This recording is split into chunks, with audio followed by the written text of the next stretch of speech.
So, do you think the professor's gonna come in through the window or the ceiling? My dick.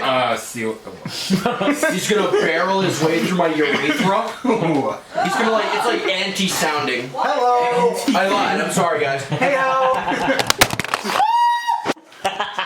Are we good? Yeah? Okay, settle down, everyone. All right, time to gossip. How's everyone doing today? Welcome to the Earthbound lecture. I'm very excited to share this with you, although I should let you know that I have lied to you. You have come here under false pretenses. This is not an Earthbound lecture. What? This is a lecture on Mother. Guess what? I lied to you a second time. Mother is Earthbound, and we're talking about everything here today with your professor. Yes, I was right. Yeah. So, let's talk about this game. It was made by one man, well, not one man, but it came from the idea of one courageous man, Shigesato Itoi. To give you an idea of what the kind of person Itoi is, he got arrested 5 times for political protests. Oh. Yeah, he's a pretty cool dude. He's a copywriter, lyricist, he's an actor. He played the dad in My Neighborhood Totoro. Pretty big guy. The English dub or the Japanese version? Japanese. So, pretty big guy. And one day, he decided that he wanted to add game developer to his list of things that he has done. And so he approached Shigeru Miyamoto, who he was friends with, and was like, hey... He was just friends with Shigeru Miyamoto? Yeah. Okay. And he was like, hey, Mr. Miyamoto, is it cool if I have a video game? And Miyamoto said, no. So, the reason Miyamoto did not want to give Itoi a video game There was were no because... motion controls. No, the last time, this was in, okay, for clarification, this is in the 1980s, there's no motion controls. Exactly. Before this all happened, there was a man named Takeshi Kitano who decided to... Calm down. He decided to make his own game called Takeshi's Challenge. Oh, fuck off. Are you okay? These are connected to Yes! Challenge? So, for those of you who don't know, Takeshi's Challenge is a game that takes place in modern day where you quit your job, divorce your wife, and go treasure hunting. It sucks ass. It's not a very good game. It failed horribly, and after that, Miyamoto decided that all celebrity video games would not do well. So he didn't want to give Itoi a game because he figured that it wouldn't sell well. Then Itoi, in his absolute genius, was able to pitch this game to him. What the Mother series is that it's a JRPG set in modern day. You don't drink potions to heal yourself, you eat burgers. You don't hit people with swords and bows and arrows, you have baseball bats and yo-yos. You're just a 12-year-old running through suburban America, fighting off like whatever forces stop you. And that is what the Mother series is. And after that pitch, you know, Miyamoto immediately shat his pants, pissed, farted. It was like, Same. it was like, this is the best idea anyone has ever come up with in the history of mankind. And so, Mother 1 was released in 1989. Itoi came up with he founded his own development company called Ape to make these games. And so the first game, Mother 1, came out in 1989. Let's talk about it a little bit, shall we? Question. Yeah. Why does Nintendo look like that? And why does Anna look like that? I was in a rush, okay? Nintendo is like... It looks like SCP-1509 or 1504. It looks like Joe Schmo, yeah. Yeah. Watch the Joe Schmo lecture. Yeah, Nintendo looks incredibly smug. He knows something I don't. He does. He does. Okay. Yes, side power. Class, settle down. Okay, we're gonna have to do a...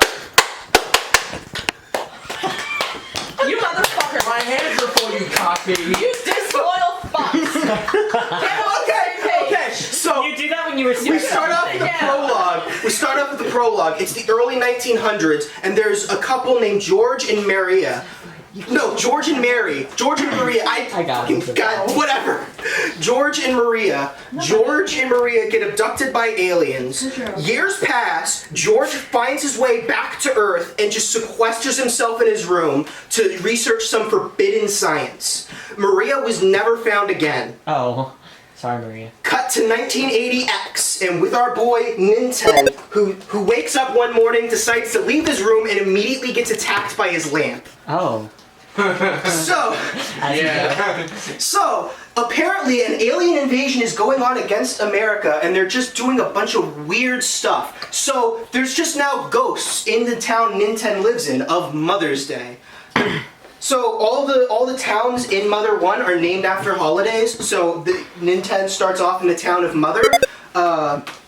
There's like Valentine's Day, Halloween, you get it, right? So Ninten gets attacked by his lamp, beats it up with a bat because he's a cool dude.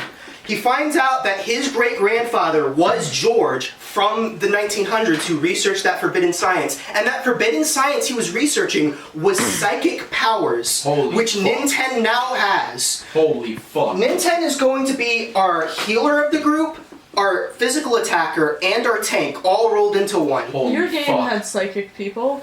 My game did have psychic people. Yeah, you're gonna find a lot of similarities between I and this, so get excited. Oh no, are we? Psychic powers. Oh no. Do you choose your genome at the start? You do not choose your genome, unfortunately. This was the NES. It was far too complicated. You do get to choose all the names of your characters, though, and your favorite food, Hey. which by default is it's like I forgot what it was. In Mother, sirloin. In Mother 2, it's steak. What? It's like What is it? it's like chopped ribs or something. It's like a prime rib. Prime rib. Yeah. Yeah. You're getting a gold star. You got it at like the same time. Okay. Can you hand me my bag with my Where markers the and the frick were books? we so I can again? keep Oh track yeah, of the psychic mirrors? powers. Okay. Ed, can you reach that bag and hand it over? No, it's that one. I'm sorry. So I can keep track of the nerds. Okay. Psychic Are there powers. prizes again for the person who has the most gold stars? So like he has an ability called PSI Yes. Life Up, which in Japan was known as PK Life Up. Most of you probably know the PK part from Smash Brothers. I do. Yeah, exactly. We'll talk more about that later. But That's Ninten really good. has no offensive attacks. It's all defensive healing stuff. All right. He goes around his town. He finds out that the zombies are just rising from the grave because aliens suck, and he just defeats a bunch of zombies, saves a girl from the graveyard or from the cemetery. Thank you, Jackson. And he goes back. He takes this girl back home, and he is rewarded with what is known as a Franklin badge.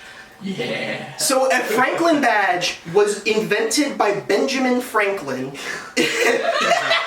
Yeah. It's like, I remember reading about this. Yeah. So Benjamin Franklin was using this while he was studying electricity, so he wouldn't get electrocuted every time. So it would just. That's why he could fly the kite outside. Yeah, exactly. So when you're holding the Franklin badge, all electric attacks bounce off of you and hit another enemy you're attacking. So it's really sick, but it's like a rare item. There's only one in the world, and Ninten now has it. There's a bunch in Smash. There's a bunch in Smash. It makes no sense. Smash just ruins Earthbound, and that's Smash ruins a lot of things. Okay, that's a joke. I was exaggerating. Please stop posting comments. Okay. Shoot. Alright, so Ninten stumbles across this place called Magicant. He goes into a cave and finds a weird pink tentacle, decides to touch it, and it takes him to a strange place called Magicant. Question. Is it Magicant within his own consciousness? No. Oh, fuck. Okay. So Magicant is just, we don't understand what it is just yet. It is a place on pink clouds, everyone lives in seashells, and there's a queen who's trying to remember the 8 melodies. So our goal as Ninten is to recall the 8 melodies and then recite them to the Queen of Magicant. Alright, so that's our quest right now, is to find the 8 melodies. And we're going to do that with the help from a little friend. Lloyd is a kid who goes to Twinkle Elementary School in Thanksgiving. He is right now hiding on a rooftop in a garbage can because he stole explosives from the science lab and is trying not to get caught.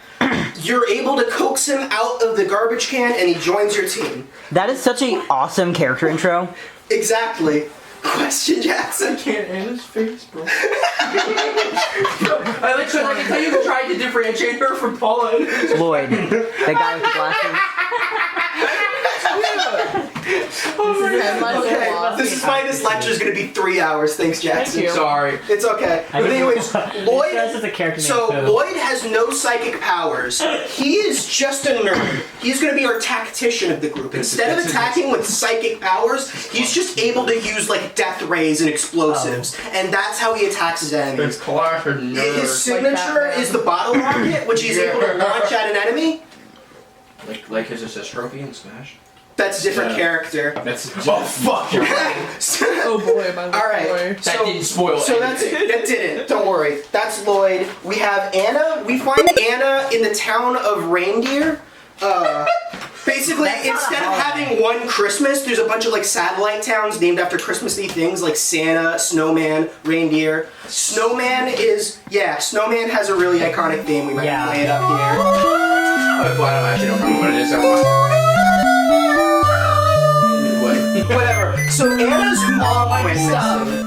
In fact, Anna's mom went missing along with with all the parents in Easter. Basically, Easter is just a town with a bunch of kids in it right now, and there are no parents. like Jimmy Neutron. I was going to bring up that exact example. Oh, You get a gold star. Wait, so this is essentially the normal world outside of the towns being named like this. Essentially, yes. So this is really, really weird. It's Yeah, exactly. Well, because they're all being abducted by aliens. Like, Yeah, aliens okay. are attacking. This is really strange. Right? And so, Anna decides to join your group. She's going to be our psychic attacker, and she's the one that's able to use PK Fire, PK Freeze, all that stuff. She is going to be very useful on our team. Teddy, I sort of wanted to sort these into, like, groups. I always put the fourth character as the odd one out because they have some weird gimmick around them. Yeah. Yeah, so Teddy is going, alright, how do I explain? So you go to the town of Valentine, right? And there are a bunch of gang members just hanging out there, the Blue Blood Gang. And you beat up all these people, and you go to the theater, and apparently no one's there to perform at the theater, so they just ask you to come on stage and perform. And they're just a bunch of 10-year-olds who are like trying to do a song and dance routine on stage, and they do it really well. There's like a running joke that like Ninten and Anna are communicating psychically with each other to coordinate this routine. But after this happens, Teddy runs in and is like, hey, you beat up all the members of my gang. I want to fight you now. I'm 20 years old and I'm going to beat up a bunch of elementary schoolers. Teddy loses miserably, decides, wow, these kids are really cool, I want to join them, but this loser has to go, and he kicks Lloyd out of the team. Oh my Lloyd god. gets fucking bullied. He's just like kicked out, right? Teddy Can is... you X out Lloyd? Can somebody bring out the red marker? Oh yeah, I got it. Wait, is Lloyd just gone for the rest of the game? Lloyd is gone. Wait a minute, what happened? Teddy just joins the team and kicks out Lloyd. Are you serious? Yes! So, yeah, throw it, please. Why though? Yeah, I can catch Is it. there a story reason? Presentation. Because Teddy wanted to join their team, but you can only have 3 people at a time, so it was just like, Fuck get that out nerd. Get out of here, you nerd! PK, fuck off. Okay, so the thing about Teddy is that he's literally like twice the age of everyone else. Yeah. He's an adult. So Question. do you just never see Lloyd again? You do see Lloyd again, don't you worry. But Teddy is right now just a part of our team. And Lloyd is not. Lloyd is not a part of our team. Sorry. He's just kicked out. Teddy fights with like machetes and Oh. swords. He has the highest stats of any character in the game. He is uber strong and will kick everyone's ass. Because he's twice as old as everyone. Yeah. He's 20 years old. His bones are fully grown, and he's like super muscly. So you join with Teddy. Look for the eight melodies. You start climbing a mountain, and on the mountain there's just a house. And because you're beaten up so badly, you go over to the house to rest. And when you go to this house, Anna's like, "Hey, Ninten, can I speak with you in private in the bedroom?" So do not worry. They just hold hands and dance, and it's a little cute but kind of weird. Then Teddy comes in and is like, "Hey, what's going on, nerds? Why are you two blushing?" And then a giant mech comes out of nowhere, breaks through the wall, and kills all of them. What? They're all dead. Oh my god! Wait, Roll wait, credits. is Lloyd dead? Lloyd's not dead. Uncross him! Uncross him! Oh my god, wait, is this Lloyd's redemption story? Lloyd's redemption is about to happen. He comes in a tank and destroys the mech. Wait, you're not fucking? Like, I'm not fucking with you. He comes in a tank, rescues everyone, brings them to the nearest hospital. Teddy is so gravely injured that he cannot join the team anymore. So Lloyd takes his place. Lloyd is back in the team, baby. So now we say fuck Teddy. Yeah, it's fuck Teddy. Yeah. And then there's a big speech with Lloyd. It's like, I may be a nerd, I may be weak, but at least I have the courage to save my At friends. least I have a take. Lloyd Just an 8 fucking bits. Yeah, so Lloyd doesn't use the tank anymore for the rest of the game. He just has, you can just equip him with like 8 flamethrowers and run around the place burning like sad puppies on the side of the road, which are enemies, by the way, just like stray dogs that you fight. We haven't even talked Wait, about we enemies. kill stray dogs? Well, when you defeat an enemy, they like return to normal or they return to the dust or something. You don't really kill anyone. So when you beat up a stray dog, instead of them dying, they just return to normal. Like they turn passive or whatever. It's like Undertale. So you just It's vibe like checking. But you beat the shit out of them. You beat them into submission. Yeah. So you're just going around vibe checking shit. Yeah. Okay, we need to talk about what's going on. So with Lloyd, we were able to get all 8 melodies, and we're able to figure out what was going on. We recite the 8 melodies to the Queen of Magicant, and here's where shit gets real. It wasn't already real. Okay, so remember when Maria and George were abducted by aliens? George, apparently they had an alien child named Giygas. Oh Hey, I know god. that name. You might have an image in your brain of what Giygas is. That's not what Giygas is. Giygas is like a Mewtwo, but lanky and silver. Yeah, Question. Doesn't he have a different name in this game? No, he's Giygas. In Japan, he's known as Gigu. Yeah, that's Okay. Geek. It's supposed to be pronounced Gigu, but yeah, Geek or whatever. So, okay, here's the confusing part, because I completely skipped over the aliens in this entire lecture. So, You mentioned that abductions so were happening. yeah, there was a dungeon in the game where you go through a zoo and all the animals have escaped. So you have to run through this zoo with just a bunch of elephants and crocodiles running amok. And you go to speak to the manager of the place. You have to head to the manager's office. Like the manager isn't aware. You go to the manager's office, go, hey, what the hey is going on here? And then there's just a floating capsule where the manager should be, and out of it pops a Starman. Oh no. A Starman is the alien race that is attacking Earth right now. They are like silver robotic creatures. They kind of look like Patrick Star if he was lanky and Yeah. silver and metal. And they have psychic powers, so they don't fuck around. They're super dangerous. They're dangerous. And Giygas is a member of the Starmen. So, yeah, he doesn't mess around. Giygas was raised by Maria and George. George decided he was going to be an absent father and just not raise Giygas at all. He was just hanging out like, hey, what's all this psychic power stuff about? Questions? So it was an alien child being raised by like a human family? Yes. Fun. Yeah. Nothing can go wrong. George just abandons the child Oh, yeah. to go research psychic powers while Maria raises Giygas and sings Giygas' lullaby, which was the 8 melodies you were collecting throughout the whole Aw. game. George gets kicked out of this alien colony because, hey, why are you researching like war stuff? Like you could kill us with this. Get out. And so they like kick him out. Maria sort of lives with Giygas for a while, and then she's taken, and then eventually she just gets really old, but instead of she just refuses to die and creates an entire world that is like a projection of her subconscious. That is what Magicant is. It is a projection of her own mind in like a Does she have song form. psychic powers or just willpower? She has psychic powers in that she can just do that. So she has That's it. Yeah, that's it. She can just create a whole world where she's immortal and lives there. And once you sing her the 8 melodies, she finally remembers who she is and why she's there and just sort of fades away. Now you gotta. Before she does that, she says you have to go up to the top of Mount Etoy and you have to fight Giygas. Mount Etoy? Yeah, to the top of Mount Etoy, fight Giygas, beat him up. There you find all the parents are just in capsules there. They're just kept in tubes and trying to get out. And then you fight Giygas. Giygas fucks. So, It's here's true. the thing. Giygas Giygas' attacks are so strong, you cannot comprehend them. They are... Whenever he attacks, it specifically says the form of Giygas' attack was incomprehensible. You can't understand what he's doing to you. It's just fucking you up.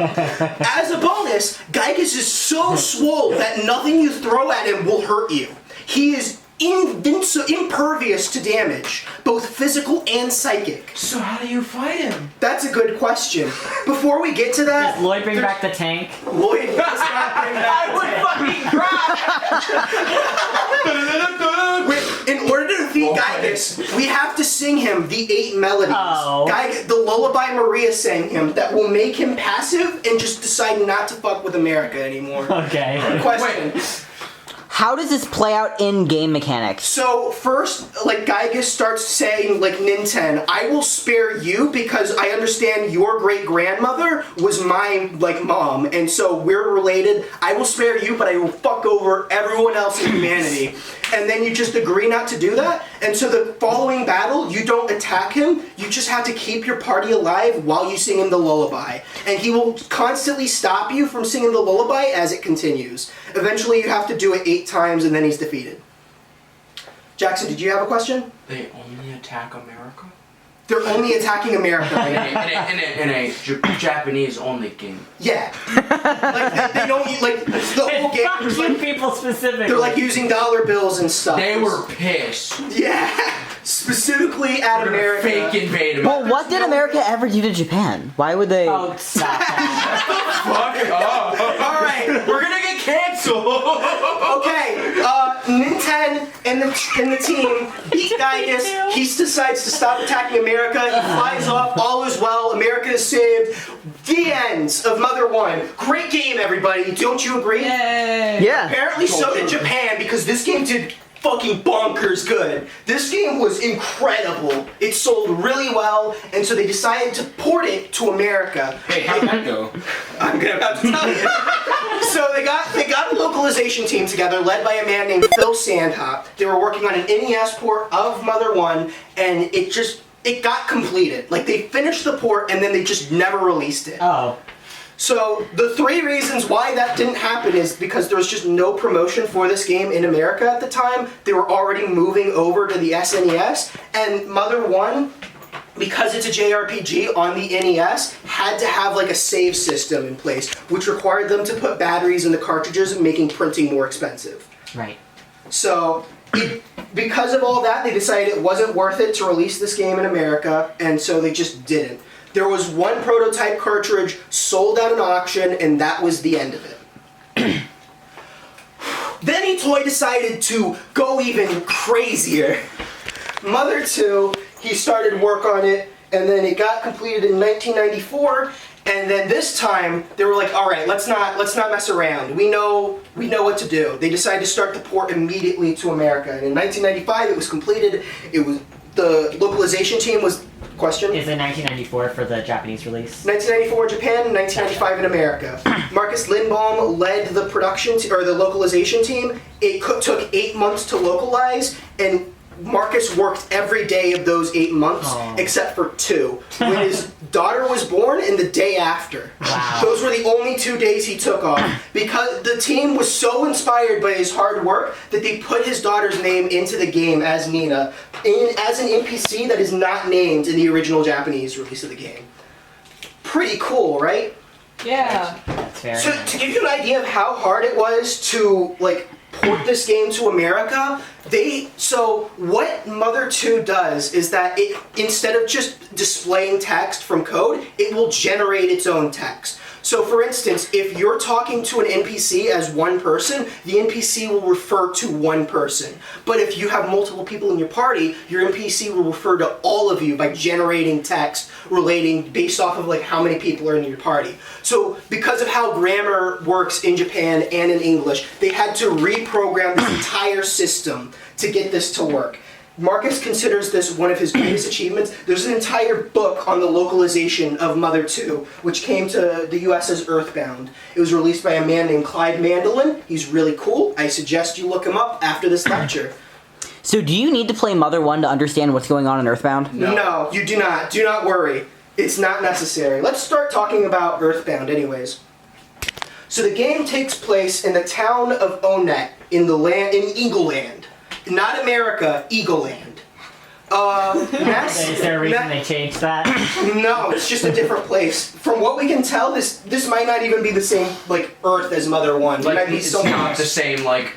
Yeah, they have their own continents and everything. America is never even mentioned in Earthbound. So, Ness is sleeping at his house and a meteorite falls nearby. And so he decides to check it out with his good old neighbor, Porky Minch. Named in Japan as Porky Minch, but changed because they thought it was too similar to Porky Pig. Porky is an asshole.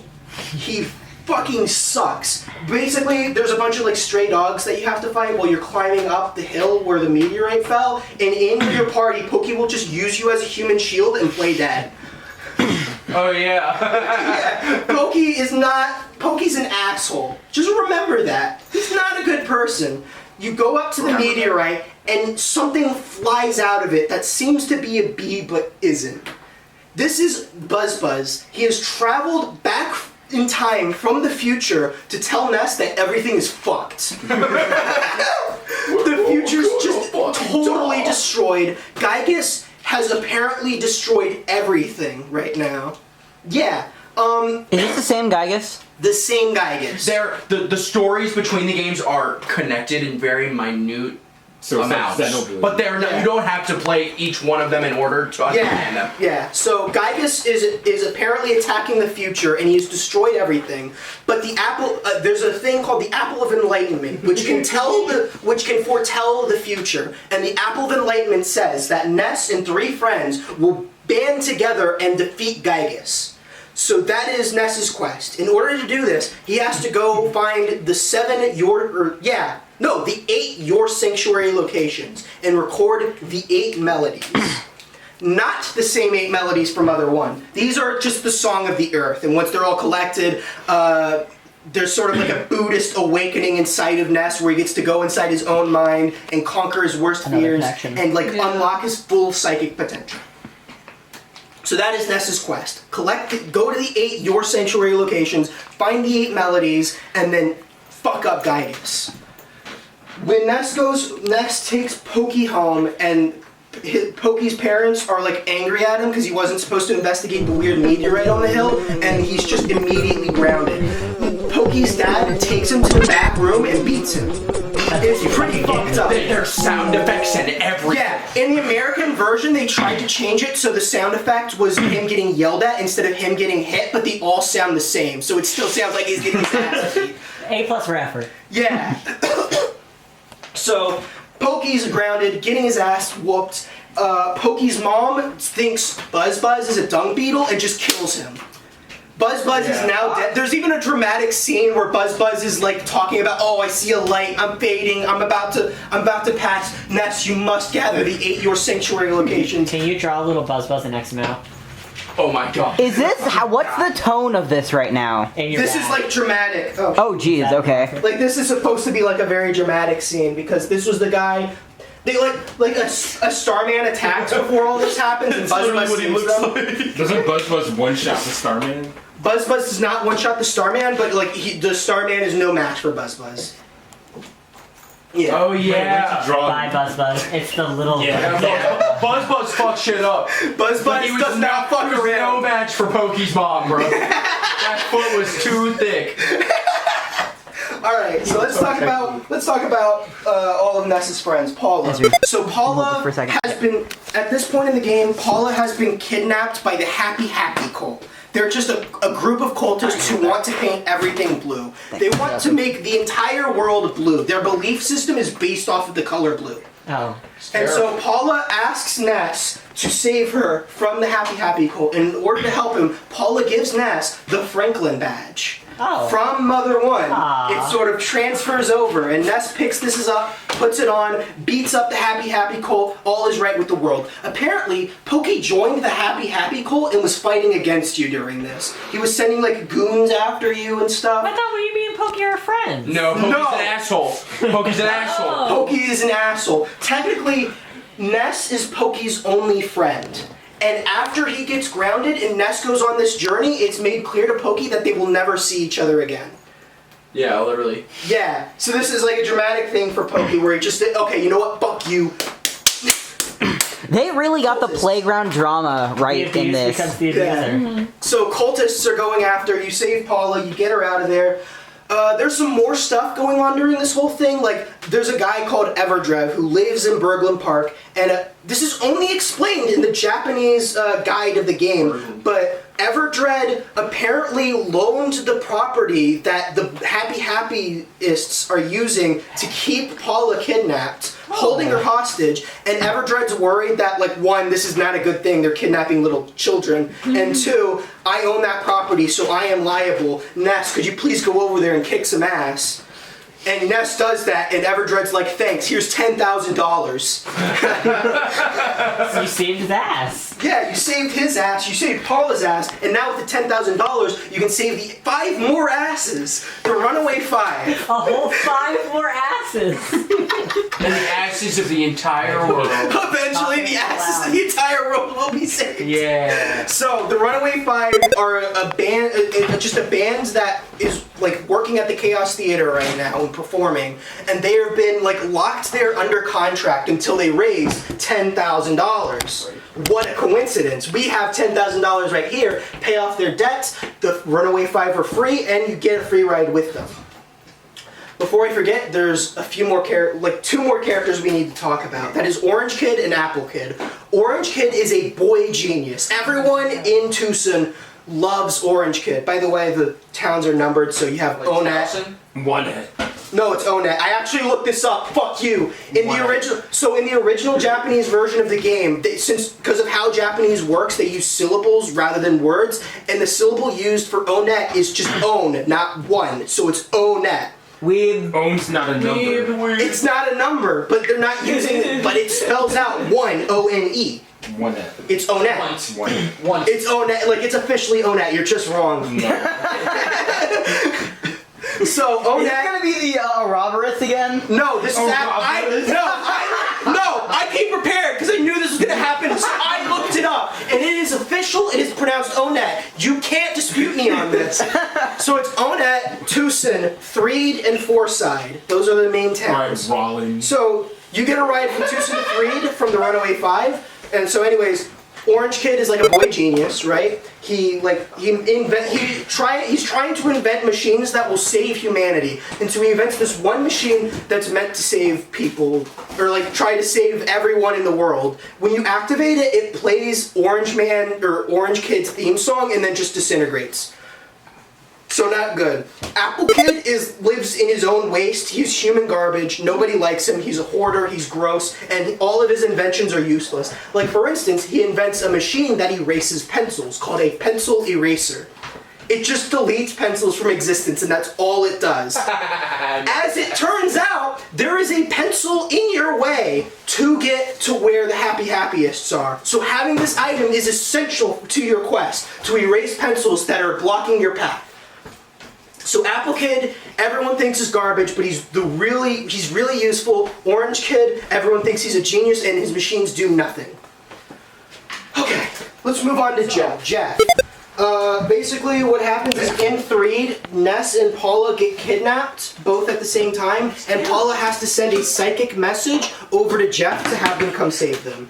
Jeff is right now in a boarding school in Winters, and with the help of his roommate Tony, is able to escape the boarding school and go off on his own quest to save Ness and Paula. Thanks, Tony. And Tony is really cool. Yeah, he did a really good job there. Yeah. Saves the world. So So Jeff sort of goes on his own quest here. He finds a character called Bubble Monkey, which is a monkey that chews chewing gum and blows bubbles. What the fuck? I did not expect us to get stuck on this. After all we went through. We couldn't even get cat people down. So yeah, we're gonna have questions rolling. It's just the name. I don't give a fuck what it actually is. Oh, it's just a monkey that chews chewing gum and blows It's my bubbles fucking EDM and uses persona. the bubbles to fly. So he helps Jeff by flying over on top of the Loch Ness monster. Wow. Oh my god, wait, that does happen! Yeah! That does happen. Jackson knows about this. His name is Tessie. He's really adorable. He's an absolute queen or king or non-binary royalty. I don't know. Gay. We love them. Tessie. Bubble monkey. Tessie and Bubble Monkey, but mostly Tessie. Gay Loch Ness monster fan fiction? So, Tess, you take a ride on Tessie to continue with your journey. You find a dungeon made by a guy called Brick Road. Brick Road is a dungeon enthusiast. He loves dungeons. One day he wants to become a dungeon. His name is Brick Road. His name is Brick Road. Wow. And what's so cool about this is that basically all the enemies in this game are like one-shots, so you just get to grind up on experience. And as you walk through this, there's just signs giving you advice on game design. Pretty cool. And then you get to meet Brick Road at the end, and he's a pretty cool guy himself. This sounds very meta. It's a bit meta. Earthbound is a bit meta. So after this, you go through a bunch of more caves, you go on your own little quest, and you find Dr. Andonauts, who is a genius scientist and also Jeff's father. Yeah. They don't really know each other very well. It's not really explained what how their family life was, but basically Dr. Andonauts is a genius scientist and is like, okay, Jeff, you need to find your friends. Here's something called the Sky Runner that allows you to fly and locate them. Exactly what you need. Jeff takes it, finds Ness and Paula, joins their group. Just for clarification, just like in the last game, Ness is the healer, physical attacker, and tank. Paula is the psychic attacker, and Jeff is the tactician. By the way, there's a lot of cool stuff. There's a lot of weird enemies. Okay, don't worry. I need to stay focused. We're gonna lose a lot of focus here. All right. There are a lot of weird enemies. The poison plant. Oh, it's fine. Wait, why do you think? Because he That's just poison, said isn't it? poison plant, and I reacted to it. No, honey, that's aloe Okay, vera. class, settle down. We need to talk about the enemies of Earthbound because this is where shit gets real. There are a lot of crazy enemies in this game. Are you okay, Jackson? Poison plant. Honey, that's Thank you, Jackson. Okay, there are a lot of enemies in Earthbound. It's true. There are a lot of weird enemies. Like there's a creature called a worthless protoplasm. In Japan, he's known as a what does it matter anyways. It's just a pile of blue sputum or something. There are like random ducks and cockroaches that you fight. Wait, is this where the depressed guy comes from? No, the depressed guy's in Mother 3, but I know what you're talking about. There are a lot of weird enemies in this game. There's a character called a noose man who is a noose with googly eyes and cute little noose Whoa, feet. Banjo-Kazooie. Exactly. I thought when you did this that it was gonna be like his dick. No, tiny little noose feet. Not a real word. I'm so excited for Along with that, the Earthbound has kind of gotten a cult following if you haven't figured it out already, and the music has become iconic nowadays. Would you guys like a sample of what Earthbound music sounds Please, like? please play Winters. Please play Winters.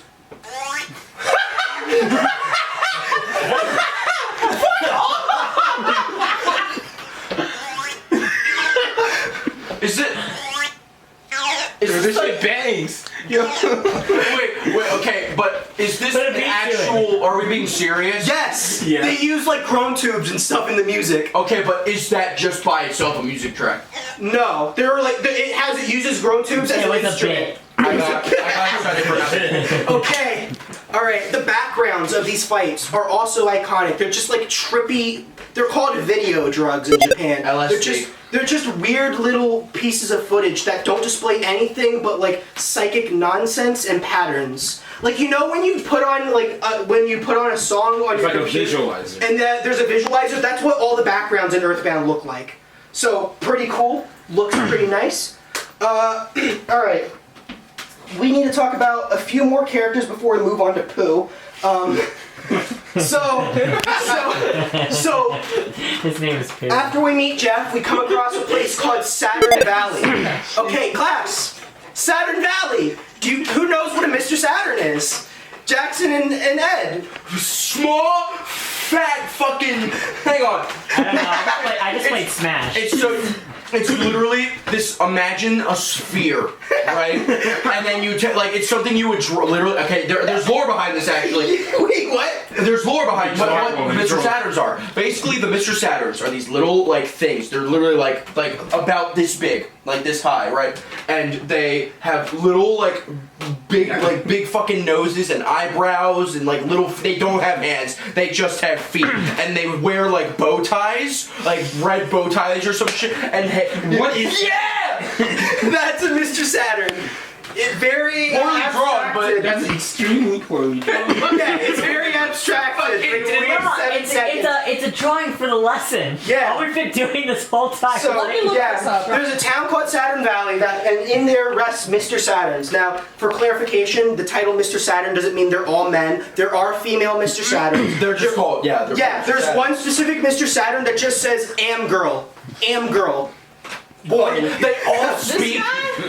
Yes, he's adorable. They all speak in like childlike sentences, so they Yeah, speak like they speak weird. like broken English, and all their text is based off of like a font that Shakacember Itoi's daughter wrote in. Yeah. And they had to translate this into English, so it's like just a bunch of swirlies and hard to Yes. configure words. They're very eccentric, crazy creatures. They have very weird architecture. There are just ladders that lead to nowhere in Saturn Valley. You just climb up to it and it's just like air. They have like Pepto-Bismol hot springs, which is a little weird. Jackson, they put drugs in their coffee, so when you drink the coffee, you hallucinate people telling you you're doing a good job.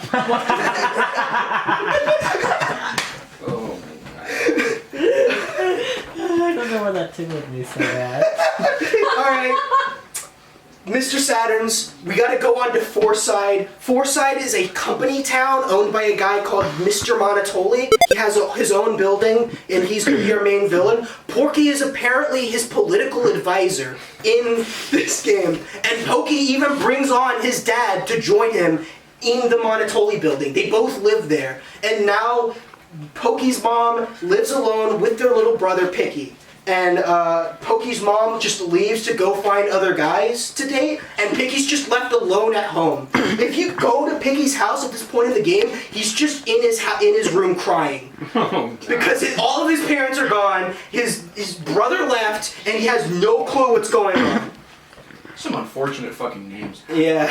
Sorry, Picky. So, there's just like a dungeon with like a bunch of moles, and they all think they're the third strongest of the group because they're all literally the same. You find a diamond in there, and you give the diamond to the Runaway Five because they got put in another contract. They fucked up again.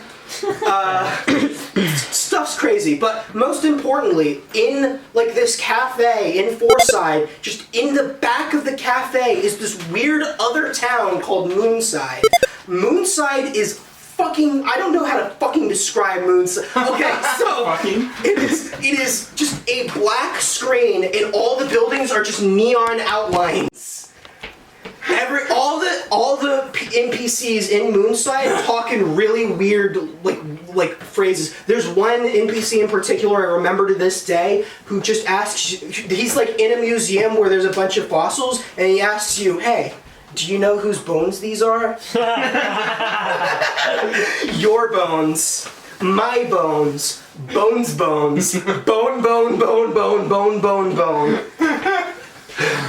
Okay.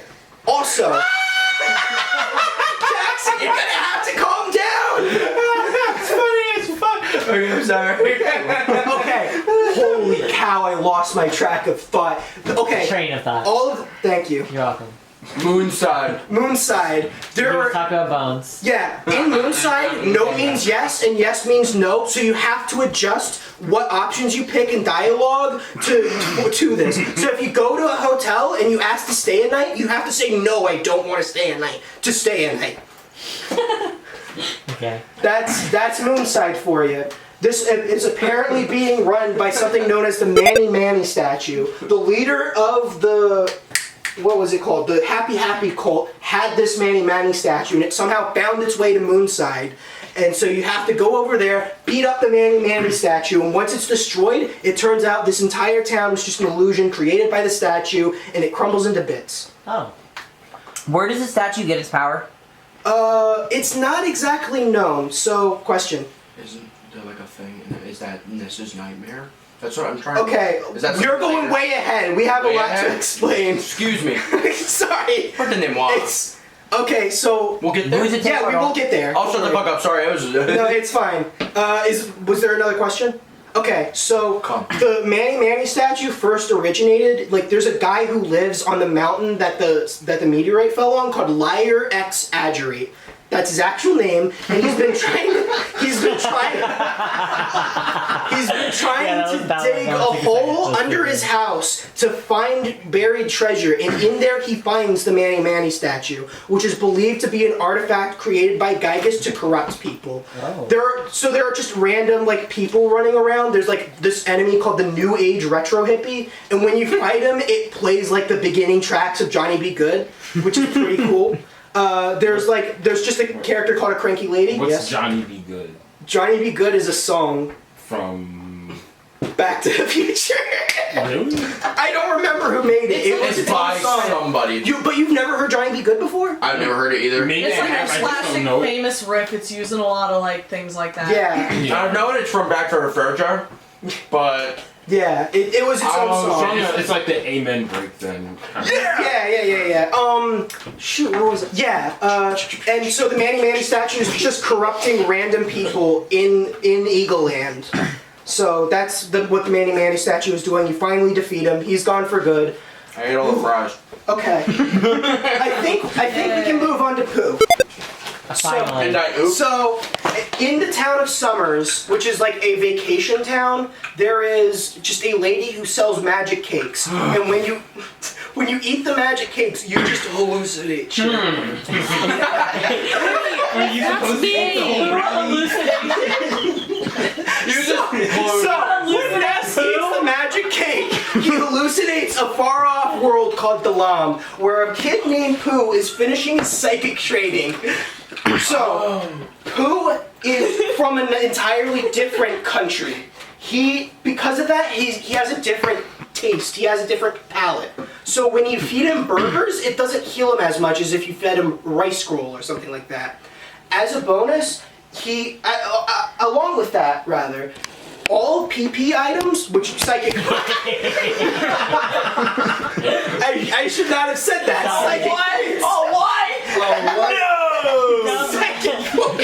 Go on about Pooh and PP items. I can't do this! I give up! That's not what your contract says. PPs. I thought we were a fourth of the way through, dude. Come on. You gotta Keep go. this up, we're gonna still be a fourth of the way through. So PP just stands for psychic points. In the game, you have HP. Oh my god, wait, no! So you have HP, which is health points, and PP, which is psychic points. I thought that was a joke. Items that recover psychic points work a lot more on Pooh than they do on other characters. So, because PP I'm sorry. Please keep going. It's just the context of this maybe Pooh makes it worse. I know, I'm suffocating. Sucks ass. I'm actually suffocating. Can we please? Oh God. Do you need some water? I have water. Oh fuck. Oh God. So, psychic point recovery items are a rare commodity in the game. So, giving them to this fellow helps him recover more points than you do giving them to other people. So it's worth more giving them to him than to Paul or Ness. You're avoiding saying his name. Very specifically. Whose name? Yes. So Roland, can I just confirm something? Yes, go ahead. He doesn't exist. He was created by the hallucinogenic of the cake, but he had psychic powers, so he just stuck around. No. So I guess I didn't clarify this very well. Ness's hallucination is just is just him seeing what's going on with Pooh. Pooh is real. Okay. He's just in another country. And what he's doing is real and happening simultaneously. Exactly, and so- he's just hallucinogening what's happening over there. Yes. Okay. So Pooh is finishing his psychic training right now, and in order to do this, he has to go to the land of nothingness and meditate there. Edgy. And so when he does this, he sees a spirit come in front of him with a fucking scary ass face. It's a very disturbing It's face. honestly pretty. Yeah. Yeah, and this ghost tells Pooh. What's it called? I'm gonna look it up. I don't think it has a specific name, but Just look up poo meditation. yeah, this ghost. Man. Okay, I actually have to get through this, guys. You don't understand. So this ghost tells Pooh, "Hello, I am going to rip your arms off. Is that okay?" So this whole segment is like this ghost mutilates Pooh, rips off all of his limbs, rips out his eyes, rips off his ears. This is a game for children, by the way. And after being completely mutilated, he has no other senses other than his own mind, which the ghost tells him that he will take as well. And once he takes Pooh's mind, he wakes up from the land of nothingness and is fully completed with his training. Wow.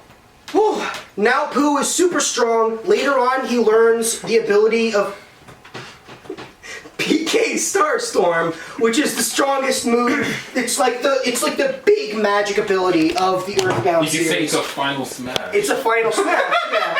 So basically, the Starstorm is literally calling the stars or meteorites, other celestial bodies from the sky down onto Earth and just obliterating everyone in front of you. Some starmen do have this ability, though it's very rare, and the fact that this man has this ability as well is incredible, especially considering he's like 12 years old. He is? Yes. I thought Pooh was a Teddy situation where he was older than everyone. Nope, he's the same they're age all as everyone else. children. They're all children, yes. I didn't know that. So they all have to Who go had on this... training? What? Who had training? Who had training, The yes. other ones didn't. So they have to go through all this adventure, and they have to defeat Giygas. All the while, Porky is following them. He steals Mr. Monotoli's helicopter and is just flying around, messing with things. He is leaving graffiti on buildings and stuff that's like "Nest stinks, haha, poopy head." Okay. Poopy head. Before we move on to the end of the game, we need to talk about a place called Tenda Village. They're like Mr. Saturns, but they're just like gummy little creatures, and they're all too shy to talk. So in order to get them to talk to you, you have to find a book in a library about overcoming shyness. And after giving them this self-help book, they finally overcome their shyness and are able to talk to you. I'm hot. Just keep talking. Oh yeah, sorry. So Tenda Village, pretty neat. After collecting, you just need to do this, blah blah blah. You find the 8 melodies, yes. Random thing. When dinosaur? When? Dinosaurs happen immediately after Tenda Village. They lead you to the dinosaurs. Okay. So there's a lot of weird conspiracy stuff. Like, you remember the Loch Ness Monster? There's a what were they called? Your Sanctuary locations. There's a Your Sanctuary location called Giant Step, which is just a giant footprint in the ground. Oh, it's a joke. There's lore about how in ancient times, aliens invaded Egypt and they tried to defend the pyramids but weren't successful. The aliens, however, couldn't get into the pyramids because the specters of the Guardians were possessed with psychic powers or whatever, were able to fight off the aliens. So there's like alien pyramid stuff going on. The Tenda tribe, the Tenda village, the Tenda people lead you to the Lost Underworld, which is essentially Agartha, if anyone is aware of that. Nope. Okay, so it's just like a world underground that people have like gone to escape. I don't remember the entire conspiracy, but there's basically just dinosaurs down here. There's like a weird boulder called an ego. Oh, this is Hollow Earth. Hollow Earth, yes. Yeah. Yeah. Real conspiracy, by the way. Yeah, it's a real conspiracy. Like, Hollow Earth is down here, and you're fighting dinosaurs, and it's pretty sick, right? Do you all get it? Oh, yeah, cool. Yeah. Oh, I almost forgot. We've come across a man named Dungeon Man, who is a dungeon, because he is Brick Road, and Dr. Andonuts has completed his... He has helped Brick Road become a dungeon. He is now a living, breathing dungeon man. And you go inside of him and do a dungeon. Brick Road, everybody. Amazing. Brick Road is this game or the last one? Brick Road was in Mother 2. Okay, okay. This will have drastic consequences later, by the way. Really? Fuck yes. Okay. So we complete all of that. We go on our journey. We collect the 8 melodies. And Ness collects these all, gathers himself in his mind, and enters his own magic hand. He doesn't like project it like Maria did. This is just a place within his own mind, with his own conscience. And he sort of has to go through this. There are these creatures in his mind called flying men, which represent his courage. And they like join his party, but as he continues, the flying men will get destroyed, and you have to go back and get another one. The less flying men there are, the more desperate they start to become. Every time one dies, a gravestone appears in front of the house of the flying men. And it just starts like they fought bravely and valiantly. And then it goes on to the point where it's just like a piece of rubble on the ground. Pretty fucked up, yeah. So he goes through his own mind in Magic Hat, and he finds Ness's Nightmare. This is in the Sea of Eden, which is my favorite track in all of the Mother series. Please listen to it. It's really good. You had a question about Ness's Nightmare. No, I just wanted to know when it was coming. Oh. I thought when you were talking about the Manny Manny statue, I thought that like... So there's a weird thing about the Manny Manny statue and Ness's Nightmare. This is a bit tangential, but they both use the same sprite, but for some reason their colors are reversed. So Ness's Nightmare has the Manny Manny's color palette, and the Manny Manny statue has the Ness's Nightmare color palette. It's kind of weird that way. How do you know that though? Like... Because the Manny Manny statue is supposed to be gold, but when you fight it, it's purple. And when you fight Ness's Nightmare, it's gold. So it seems to be just like a glitch where they swap the color palettes. And they just never fixed it? Yeah. So, okay. Yeah. It's just a weird glitch. It was supposed to be like that though? Are you sure it wasn't supposed to be like that? I don't think it was supposed to be like that, because the Manny Manny statue is gold, but Ness's Nightmare is gold and the Manny Manny statue is purple in the battle sprites. Not on the field sprites though. Okay. Alright, so you defeat Ness's Nightmare, you become pure of heart, your mind is filled with full psychic energy, and you're ready to kick Giygas' ass. However, Giygas isn't here at the moment. He's kind of fucked off to the past for some reason. This was also only explained in the Japanese in the Japanese guide to the game. So when Giygas was asking the Apple of Enlightenment if Ness was going to kill him, every time he asked this question, the Apple of Enlightenment just said, yes, Ness is going to destroy you. And like it was just like, what if I got really swole, really buff, would Ness still defeat me? And the Apple of Enlightenment was, no, Ness will destroy you no matter what. And he thought, hey, what if I travel back in time? And because of how complicated time travel is, this machine that is able to foretell the future with 100% accuracy has no clue what would happen if Giygas traveled back in time.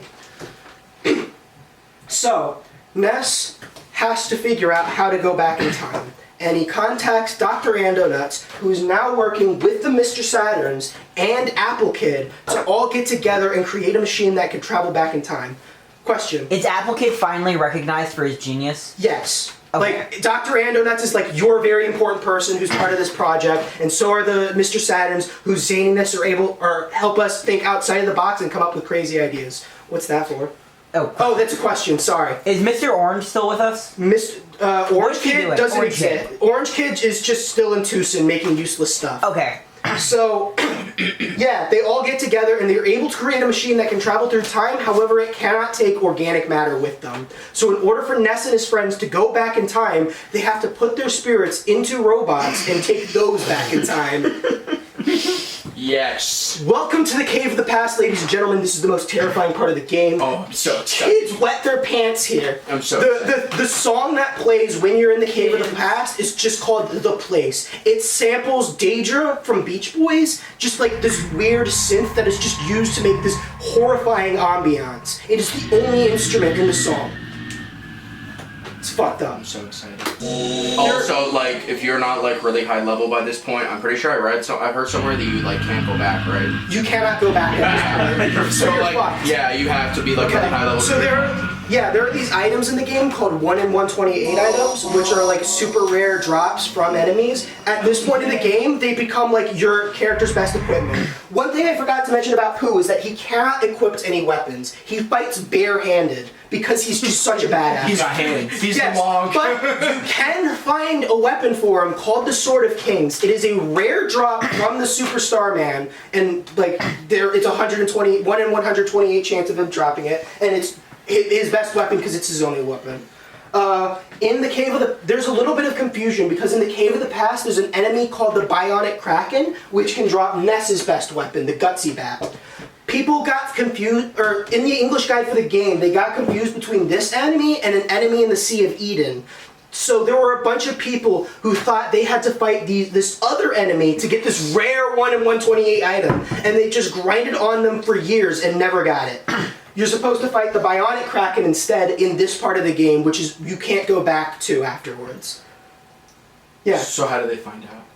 They basically, there's just a bunch of people that started having it drop when they were fighting the Bionic Kraken instead. And they were like, hey, I think this guy got confused. And there were other people who like swore they got it to drop from this other Kraken enemy.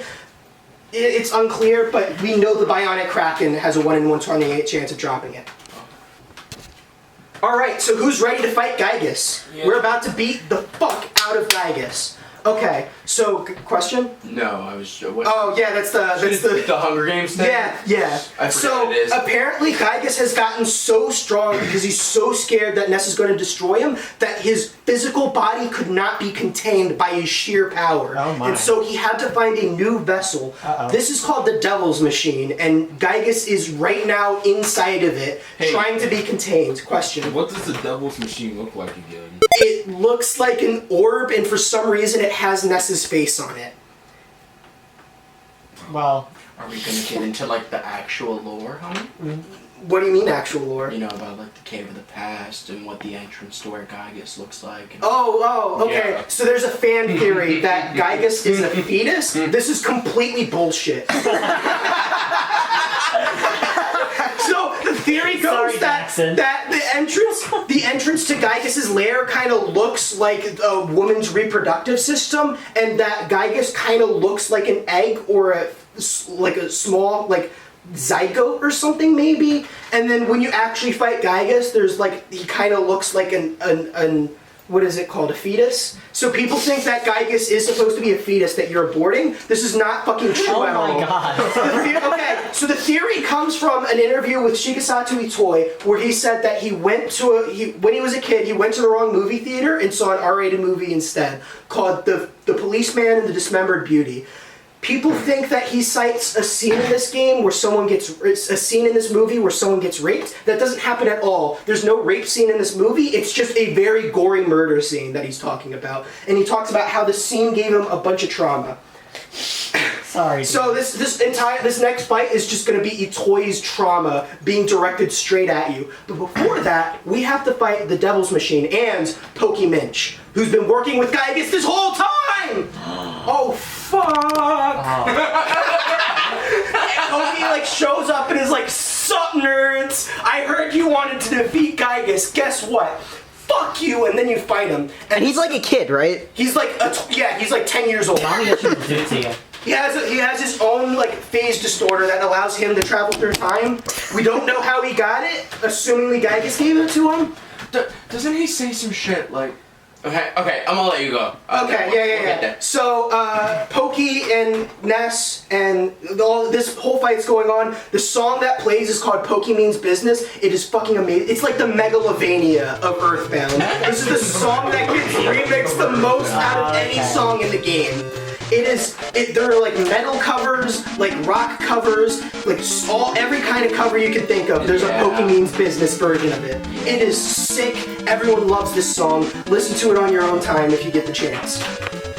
Have you listened to it, by the way? No. You should listen to it. I think you really. I probably have subconsciously, watching like playthroughs of the game. Yeah. Okay. I don't remember it. So here's the thing: you defeat Porky, you defeat the Devil's Machine, and Porky's like, "Fuck you! I'm turning the Devil's Machine off." Giygas is being unleashed. He's about to become a void that fills this entire room. You're fucked. You can't attack Giygas anymore. Fuck you. So I don't know how to fucking describe Giygas. Oh fuck me! I'm not ready for this. This shit's like scary. a desktop wallpaper. He becomes the visualizer. So I'm sending everyone in the group chat an image of what Giygas looks like, so you can understand how fucking ridiculous this is. He essentially becomes like the. He becomes the room. Do you guys like Nightmare Fuel? Yeah. Yeah, it's a gift too. This is what Giygas fucking. I've seen this. If you look right, it looks like a baby. Right here, do you see it? It looks like a baby. It looks like a baby. It really does though. So, it does. Giygas is just fucking horrifying, and this entire fight is basically this entire fight was designed to give kids trauma. I can respect it. So, I want you to, just like before, Giygas is impervious to damage. You can't even attack him. But now he's not even a physical entity anymore. He is just a void that you exist in. And Can you sing the lullaby at him? no, you don't know the lullaby. Oh. There is no lullaby anymore. You're fucked. You'll have to find something else. Along with this, his attacks are again incomprehensible. Every time he attacks, it just says you cannot grasp the true form. This kid really has a really bad grudge against these kids. He's like fucking you up. As you fight, he's like saying some weird fucking shit about how like Ness, I'm happy. He's happy. like Ness. It hurts. He's like having an orgasm while he fights you. But he's saying it hurts. Yeah, He literally says does. it He says hurts. it I'm hurts. happy. It hurts. Ellipses. Yeah, he's like it's fucked up. So happy. Because he's not even a physical entity anymore. He's just a void. What the fuck does that feel like? So He's happy and his hurts. let me ask you all a question. How the fuck do you defeat Giygas? I know the answer, but I don't know. Both of you shut up. I'm about to present to you how Bust out you the beat chaos Giygas. emeralds. Ezri. Does Lloyd bring the tank? The fucking tank. There's no tank to help you here. Damn it. Let's go! Alright, do you all want to know how to defeat Giygas? Yes. With the 42. Both of you shut up. I'm about to tell you how to defeat Giygas. Are you a prank? God help me!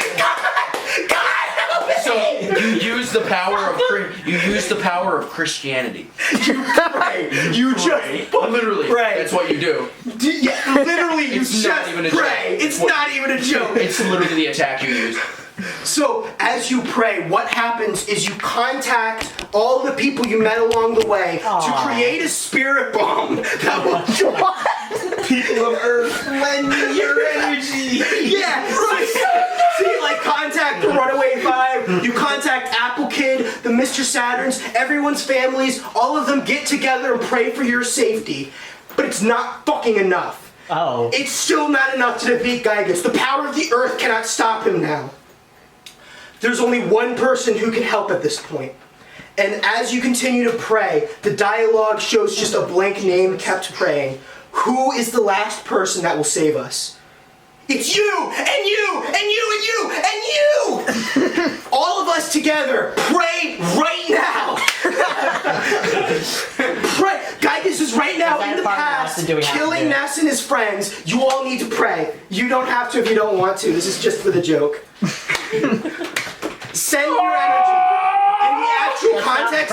In the actual context of the game, you, the player, has to pray to save Ness and his friends.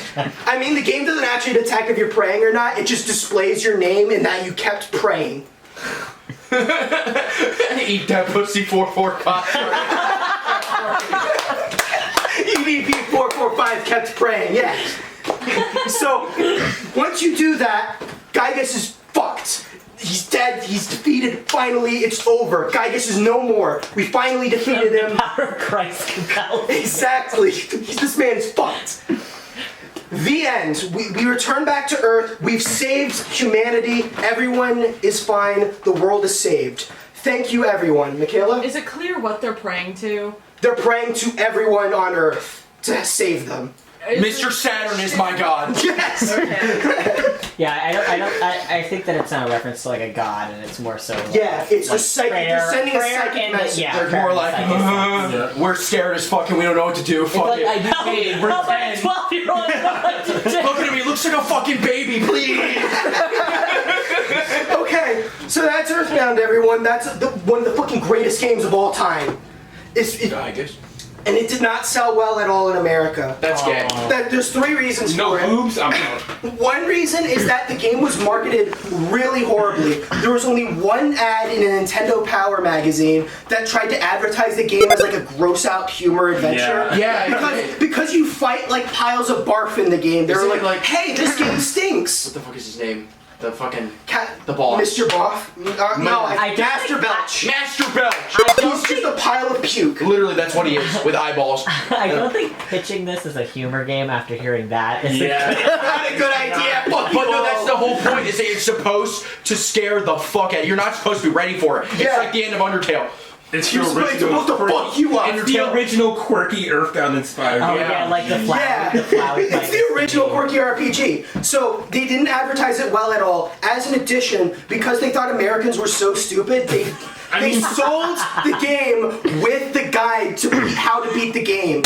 So because of this, the price hiked up $10 and costed more than all the other games. So if you went to the store just to buy whatever game you saw, why would you buy the game that costed $10 more and you have no clue what it is when you could buy like Super Mario RPG? So that's pretty understandable. As an addition to this, because it wasn't selling very well and it was bundled with the book, it took up way more space on store shelves. So vendors just didn't want to sell it, and so they just wouldn't put it on shelves because it took up a lot of space. So in general, this game did really horribly, and no one liked it. Or people loved it Until later. until they liked it later. And then Smash Bros. happened. I'm actually just about to get to that, you know. Oh my god, really? Yes. So for context, remember Ape Inc., who was founded by Toy and made all these games so far, Mother 1 and 2? Yeah. They went on to become Creatures Inc., Yeah. which are the people who made Pokemon. Wait, for real? Yes. Wait, I actually didn't know that. That's crazy. And people believe that Mewtwo is inspired by Giygas because they're both like fetus-like creatures and they're really lanky and stuff like that. And Mewtwo's an edgy Yeah, fucking... and I mean- I'm sorry. What part of Mewtwo says fetus to anybody? He looks like Frieza! Are you kidding me? Like, okay, compare Giygas from Mother 1 with Mewtwo, and it's very Wait, clear. I want to Holy fuck, he does Wait. though. He Yeah. does look like Frieza. What the fuck? I just realized. I knew that. Okay, so, Good. the Mother 2 was also developed by HAL Laboratories, who helped work... Okay, Hurry! yeah, HAL Laboratories helped develop Super Smash Brothers. Yeah. Right? And so, they were looking for a new character to add to their roster, and they wanted to Wait, decrease why is he a development... cat? What do you mean, why is he a cat? He's just an alien. Alien cat boys? Yeah, why is it? No. This entire time you forgot to mention the guy who's a cat boy. I literally have never seen him as a cat boy until now. I've never seen him as a cat. I just saw Only something fetus. that was like a cat boy. Okay, alright. We need to collect our focus because HAL Labs helped develop I am Earthbound. focused. I'm on subject. You're interrupting me! Please, everyone, stop interrupting me! HAL Labs, who helped develop Earthbound, also worked on Super Smash Brothers. They needed a new character to add to their roster, and HAL Labs was like, hey, fucking Ness is cool, add him in. And so this game released on the N64 in like the 90s, and everyone who played it was like, what the fuck is this kid? Oh yeah. And so they played the video game that he's from, and were like, oh my god, this is the best fucking video game of all time. This is the best fucking thing I've ever fucking played. It's fucking amazing. Thanks, Smash. And the Thanks, same Smash. thing happened with Fire Emblem. Like Same 4 thing, years later. yeah, exactly. The same thing happened with Fire Emblem. Except but, there's not 10 but Earthbound after characters. this, after Smash Brothers, there was now all of a sudden a huge cult following to Earthbound. There was a site called Starman.net that popped up around this time that became a quintessential focus point for all the stuff that happened within the Earthbound community. This was founded by. It's cool. It was founded by two guys, Tomato and Reedman, who helped make the site. Tomato would go on. That's a miracle to cry. Tomato would go on to make Earthbound.net or Earthbound Central. So yeah, this is a very quintessential point in Earthbound history. One time they had a contest to make a Halloween hack for Earthbound, and the winner of that contest was a man named Radiation. Who, so in his hack, it took place in an alternate universe version of Earthbound where Ness and his friends never returned home after defeating Giygas. And so you play as a character named Varric from an entirely different game called Brandish. Varric just goes on this adventure and stuff happens. The final boss is revealed to be Dr. Andonuts himself, and he is insane. And he has his own boss theme called Dr. Andonuts Rage, which is fucking amazing. Hey, what does it sound like? I don't know. I mean, Dr. Andonuts Rage is a great song. Is it that with Toby Fox? The one in Toby Fox? Shush! I knew Wait, it. who made this fan game? Radiation. Oh my god! So yeah, Radiation made Who's Radiation? He's just known as Radiation. Are you sure about that? Yes! Okay, so I noticed a lot of you had a lot of questions about that game made by Radiation, that Halloween hack, so I decided to just cut the bullshit and get to it. So at this point, people on Starman.net are getting so famous that like their real names are known. So for instance, Tomato, who helped develop it, is Clyde Tomato Mandolin, the guy who made the book about the localization of Earthbound, right? And the person who made the Halloween hack was Toby Radiation Fox, who would later go on to make a small indie RPG called Undertale. You guys might have heard of it, it's a pretty big deal. And there's a song in Undertale called Megalovania, which is Dr. Andonuts Rage from the Halloween hack. And so, some of you may also know that Megalovania is now in Smash Brothers, which means a fan-made song for Earthbound is now officially represented in Smash Brothers. It's also a Homestuck song, too. It is also a Homestuck song, and I believe it appears in one other thing, and I can't remember. But yeah, it's Earthbound, Homestuck, and Undertale rolled into one. We have no fucking time to get through that. But just remember, Earthbound led to Undertale. Like, it's directly connected. Yeah. Like, there are so many references to Earthbound in Undertale. Is it in the same canon? It is not in the same canon, no. It's a game made by a different guy who just liked Earthbound. Okay. Toby Fox doesn't like y'all saying that. You gotta shh. He might see this video. Toby Fox, I have a lot of respect for you. Please come in contact with me. I'd really like to talk that would fuck. I would Ness. love that. Since it's not Ness, shut up. To merit, just for saying that. My first demerit. Okay. We'll have a fucking mental breakdown. Okay, my throat is fucking dying. Okay, so let's talk about Mother 3, right? After Earthbound, Mother 2 was so successful, Toy decided to work on another game, and in 1996, he started work on a game called Earthbound 64. It originally started as an SNES game that used a disk drive attachment to the SNES before it was canceled, and then after that he just moved development onto the N64. And then the N64 was announced to have his own disk drive add-on, so he started developing features for the game that used the disk drive's abilities. And so the disk drive failed horribly and the game was canceled.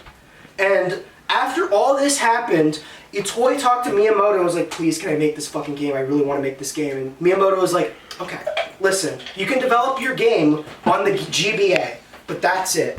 And so after 10 years of development, in 2006, Mother 3 was released to the world and became known as the greatest JRPG of all time. JRPG of all time. Considered by many to be the greatest. Jackson, I need you to shut up. Jackson, I'm talking, please. Mother 3, greatest JRPG of all time. Never released in America. Still hasn't been released in America. There's no legal way for us to play it. Fucking sucks, right? How are you doing this presentation then? I have an answer for you, because there was a dedicated man I talked about earlier called Clyde Tomato Mandolin, who founded Earthbound Central, Starman.net, wrote a book about Earthbound's localization, was actually a professional translator in his career. So he decided one day he was going to get a team together and make not an official, but a fan-made translation for Mother 3 so that fans of the series could finally play the game. By the way, remember that prototype cartridge of Mother 1 that was sold at an auction? The fans on Starman.net finally found it and were able to make an emulator of the game so that fans could finally play it for the first time. So this is around the time where people who played Earthbound were finally able to play Mother 1. Question. So in the process of this being discovered, it started with Smash, everyone went to Earthbound, and then all of a sudden we found out there was a prequel and a sequel, and we couldn't get it until recently. Well, the sequel didn't come out until later, but they found out there was a prequel and couldn't get it until they found the prototype cartridge and made a ROM of it. When could we play the first one? I don't actually know. Maybe around 1999, I think. Okay. That's when it was finally When did this playable. game become popular? Like 1997, 96, somewhere around then.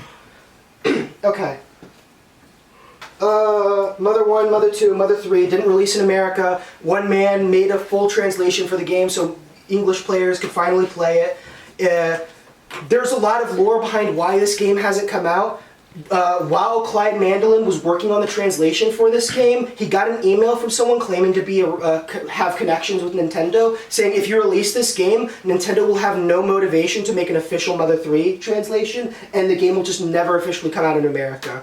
The guy couldn't prove that he was actually a representative at Nintendo, so Clyde Mandolin released the game anyway, since they spent multiple years working on it, and some theorize that is why the game hasn't fully come out in America. Another theory is that there's just a lot of weird political stuff in the game that people think would sort of cause bad PR for Nintendo. Are you going to elaborate on that later? Okay, so there are these characters in the game called Magypsies, and oh yeah. I don't know about this. Okay, let me explain. Magypsies are non-binary an alien race of non-binary people ? And they're just like they look like dudes but with very feminine features and like stubble and everything. So it's like what Prager you would illustrate a trans person as. That's what Magypsies look like. Yeah. There are also a lot of anti-capitalist themes in Mother 3, which we'll get to, but basically like the main town of Mother 3 is Tazmily Village, which does not have money. So if you want something, you can just go to the bazaar and they'll just give it to you for free. It's like supposed to be like a socialist utopian sort of society. I mean, it's a video game. It is a video game. The last theory on why this game hasn't been released is because the only person working at Nintendo who had any interest in localizing this game was Satoru Iwata, who passed away not recently. Question? I just want to go back. So this game is anti-capitalist and also characterizes trans people? So, I don't think it was intentional that like the Magypsies were supposed to be like a negative representation of trans people. Okay. I think that it was just in poor taste because there are a lot of progressive themes throughout these games. Like in Mother 2, remember Jeff's roommate Tony? Tony is officially gay in the game. In an interview with Itoy, he said he made Tony gay just because there are gay kids in real life, and he thought it would be a more relatable experience. So there are just a bunch of like. So it was kind of an unintentional falter on their part. Yeah, yeah. Gay kids, they really exist. Believe it or not. They really exist. Itoy is a very progressive person. He's been arrested multiple times for protesting. So let's get to Mother 3, shall we? Actually, I forgot. I was going to say the only person who had interest in releasing the game in America was Iwata, who passed away. Oh, yeah. And now the current president doesn't care about releasing the game. Bowser. Reggie doesn't care about releasing the game. And after Reggie left Nintendo, Doug Bowser joined, and he has no interest in joining either. Doug Bowser's a cock. He's an actual phallus. I fucking hate him. Okay. Sucks that that last name is... Yeah, they make jokes about it all the time, don't worry. So let's talk about Mother 3. I mentioned before that it takes place in the town of Tazmily Village, which is on the Nowhere Isles. We don't know where that is. Nowhere. Exactly. So there's a boy named Lucas who lives in Tasmilly Village, and he is currently visiting his grandfather, Alec, in Mount Oriander, which is like sort of a little ways off from Tasmilly Village. There's a place called the Sunshine Forest in between the two, and he's sort of living there visiting his grandfather there with his twin brother Klaus. Lucas is the more emotional one, while Klaus is the strong, kind of like tough guy character. Their mom, Hanawa, is also there. She's just a very caring mother kind of character. And so, mom. yeah, JRPG mom, and they're all hanging out here in Mount Oriander. Klaus is like playing with these dinosaurs called Dragos, who are like extremely passive creatures. They don't hurt anyone. They're fucking amazing and adorable, and I love them. This is important. I mean, I'm not gonna force you to shush. You know what? You can tell people whatever you want from now on. This is important. So meanwhile, their father Flint is at Tasmilly Village at their house, just keeping an eye on things. And all of a sudden, a spaceship, or not a spaceship, but a ship flies overhead, lands in the Sunshine Forest, and sets the whole thing on fire.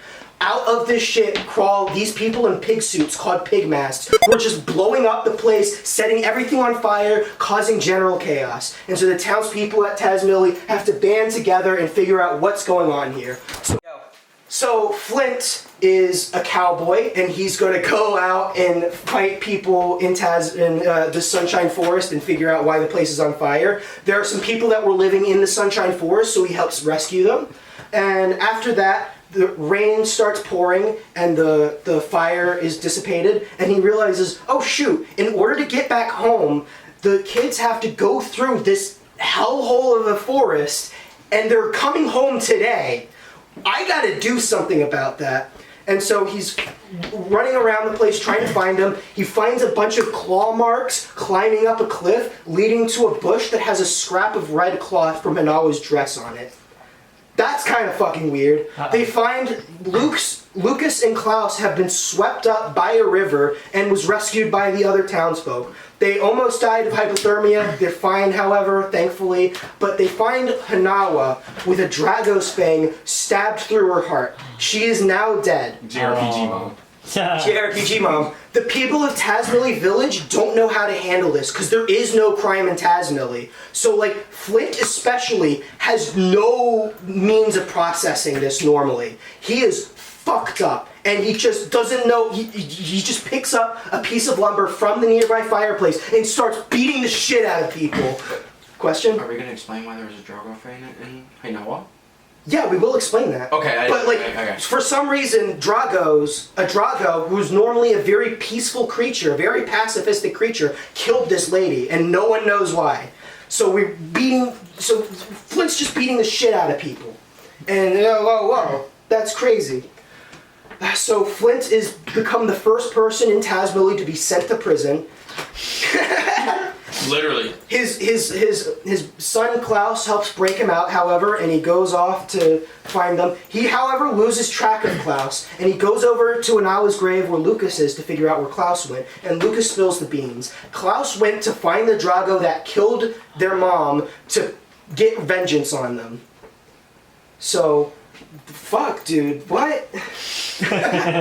So, Flint goes to find Klaus. He gets the help of Alec, who gets the helps of the Magypsies, who apparently gave Klaus psychic powers so he could fight the Drago. Thank you. And they were like, what the fuck are you doing? Why didn't you stop him? And they're like, I'm a 10-year-old. And they're like, I'm not gonna stop him. I don't know. I don't care about you puny humans anyways. And so they're like, okay, fuck. We gotta save Klaus. They climb up the cliff, trying to look for Klaus. And as they're looking for him, they stumble across a Drago with mechanical parts sewn onto it. Oh. This is known as a chimera. Remember Dungeon Man from earlier? Dungeon Man was the first chimera. Chimeras are organic creatures that have been modified in some way. So, question. Now, for the most part, this is taking place in modern day, right? For the most part, yes. So this is weird. This is really strange, yeah.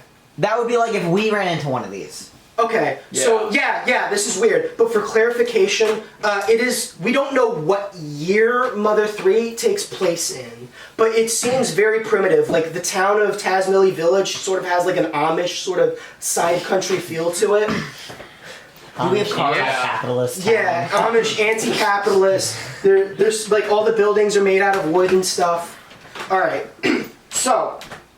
There's a mechanical Drago. That's apparently who killed Hanawa. Flint fights the Drago, almost kills it, but the Drago's baby comes out and stops Flint from killing him. And Flint's like, wait, this Drago had a family and kids, and I should not like do this, and I'm just gonna walk away and leave this alone. And then forgets about Klaus.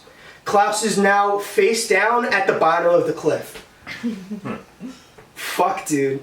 This is chapter 1, Night of the Funeral. 2 characters have just died. Oh. Fuck, right? Chapter 2 is called Thief Adventures. There's a character named Duster who is a thief in Tazmily Village. However, because How are you a thief in a...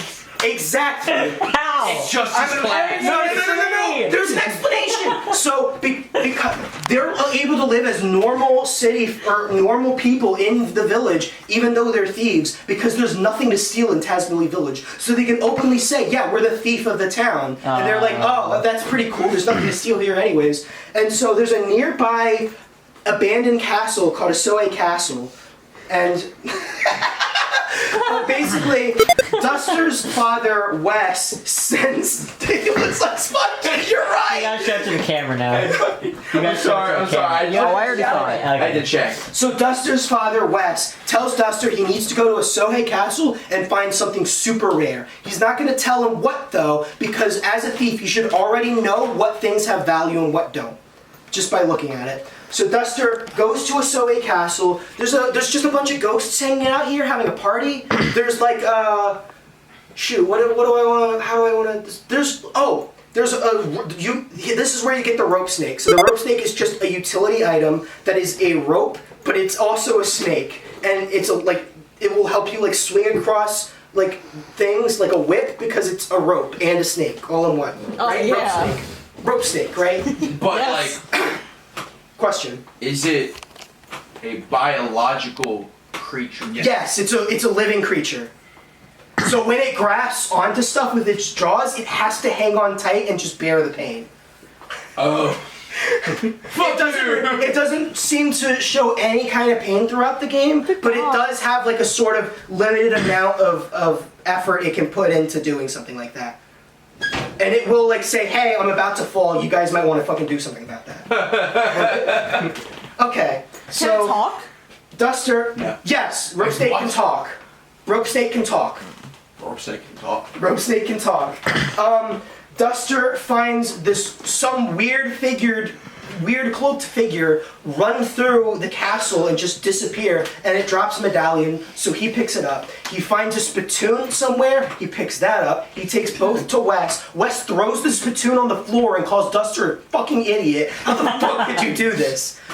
Wes is implied to be very abusive to Duster. Okay, so Duster walks with a limp, and it's implied that the reason Duster has a limp is because Wes overworked him doing all this thieving stuff. Duster, Jesus. yeah, it's fucked up. Duster shows In a Wes. town where everything's free. Yeah, Duster shows Wes the medallion he found, and he's like, "Oh my goodness, this is from the princess of Asoe Castle. What is she still doing there? We're gonna investigate this right now. Come on, buddy, let's go. My old friend of mine, numbnuts, you idiot. I love you. Fucking, let's go." The pigmasks are already invading Asohe Castle as they get there. So we have to fight through all these soldiers. They have these creatures called claymen, which are like men made of clay. Whoa. They have to fight through all these creatures. They find the princess of Asohe Castle, Kumatora, who apparently got her leg stuck in a bear trap there, and they help her out. She somehow has psychic powers, which is insane. She's gonna be our psychic attacker for this game. She helps the crew find what they were looking for, which turns okay, before I continue, there's like this one section where in order to get through this specific doorway, you have to perform a specific dance. And Wes tells Duster, "Hey, look away, I gotta like do this dance real quick." And so Duster looks away, Wes has to do this dance, and then as Wes is doing this dance and is distracted, Duster looks back around and watches him. fucking great. This became a big meme in the Earthbound community. Just look up West Dance, you'll find all sorts of videos about it. Oh my god, yeah. It's freaking great. But I can't anyways, Duster watch. well, because the dance involves like twerking and shit. He's backing that thing up. He's animated too. It's animated. It's fully animated Isn't and this a everything. child? In fucking like. Duster is like an adult, but like Wes is like an old person, so he's still his Okay. father. Duster, shoot, what happens again? All right, Duster, Wes, Kumatora, they all go to find that rare thing Wes wanted, which is a Fabergé egg with wings on it, called the Egg of Light. We don't know what this thing is for, but apparently it's very important and must be protected.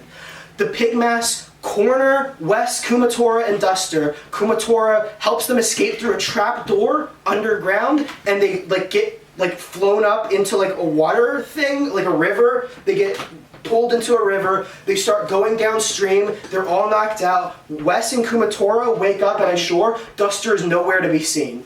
We don't know what the fuck happened to him, but he apparently had the egg after he got swept up. So that's important, and we got to go find him for the egg, but also for him because he's important too, I guess. Yeah, Question? Do you never see him again? We do see him again. Don't worry. Okay, He so will show up he doesn't have to be again. X'd. He's not He X. doesn't get bullied. He doesn't get Lloyded. So, yeah, that's the end of Chapter 2. Chapter 3 is called The Mysterious Peddler. Oh. This time you're playing as a monkey that has been enslaved by this man named Facade. Facade is a commander in the Pigmask army, and he is using this monkey named Salsa to help him sell to the people of Tazmily these things called happy boxes. Happy boxes are not specifically TVs, but might as well be TVs, and Salsa tries to help sell these to the people of Tazmily. And along with this, Facade is trying to introduce a currency into Tazmily Village. Like, hey, there's this new thing called money going around. You might want to keep some of this. Here you go. And so, yeah, he's trying to introduce money into the place. Eventually, like, Salsa is, like, being electrocuted this whole time. He has, like, a shot collar on him, and Facade just electrocutes him for the fun of it. That's kind of messed up. Kumatora and Wes realize what's going on, save Salsa, and they all like try to run away, but then Facade catches them, and like they try to escape into the forest, but then they get cornered by a tank. Then they beat up the tank. It's Lloyd! It's not Lloyd, unfortunately. They beat up the tank, they win, but they're still cornered by way too many people. That's when Lucas shows up with the Drago that he has befriended, and the Drago saves the day, picks up Facade, and just throws him the fuck out of there. He yeets that bitch. Yeah. Fuck yeah. Yeah. So Lucas becomes the new Lloyd, basically. Lucas is the new Lord. Drago is the new tank. Drago is the new tank. We don't fuck with tanks here, we fuck with dinosaurs. Dinosaurs. Yeah. So that's the end of chapter 3. This takes us to chapter 4, Club Titty Boo.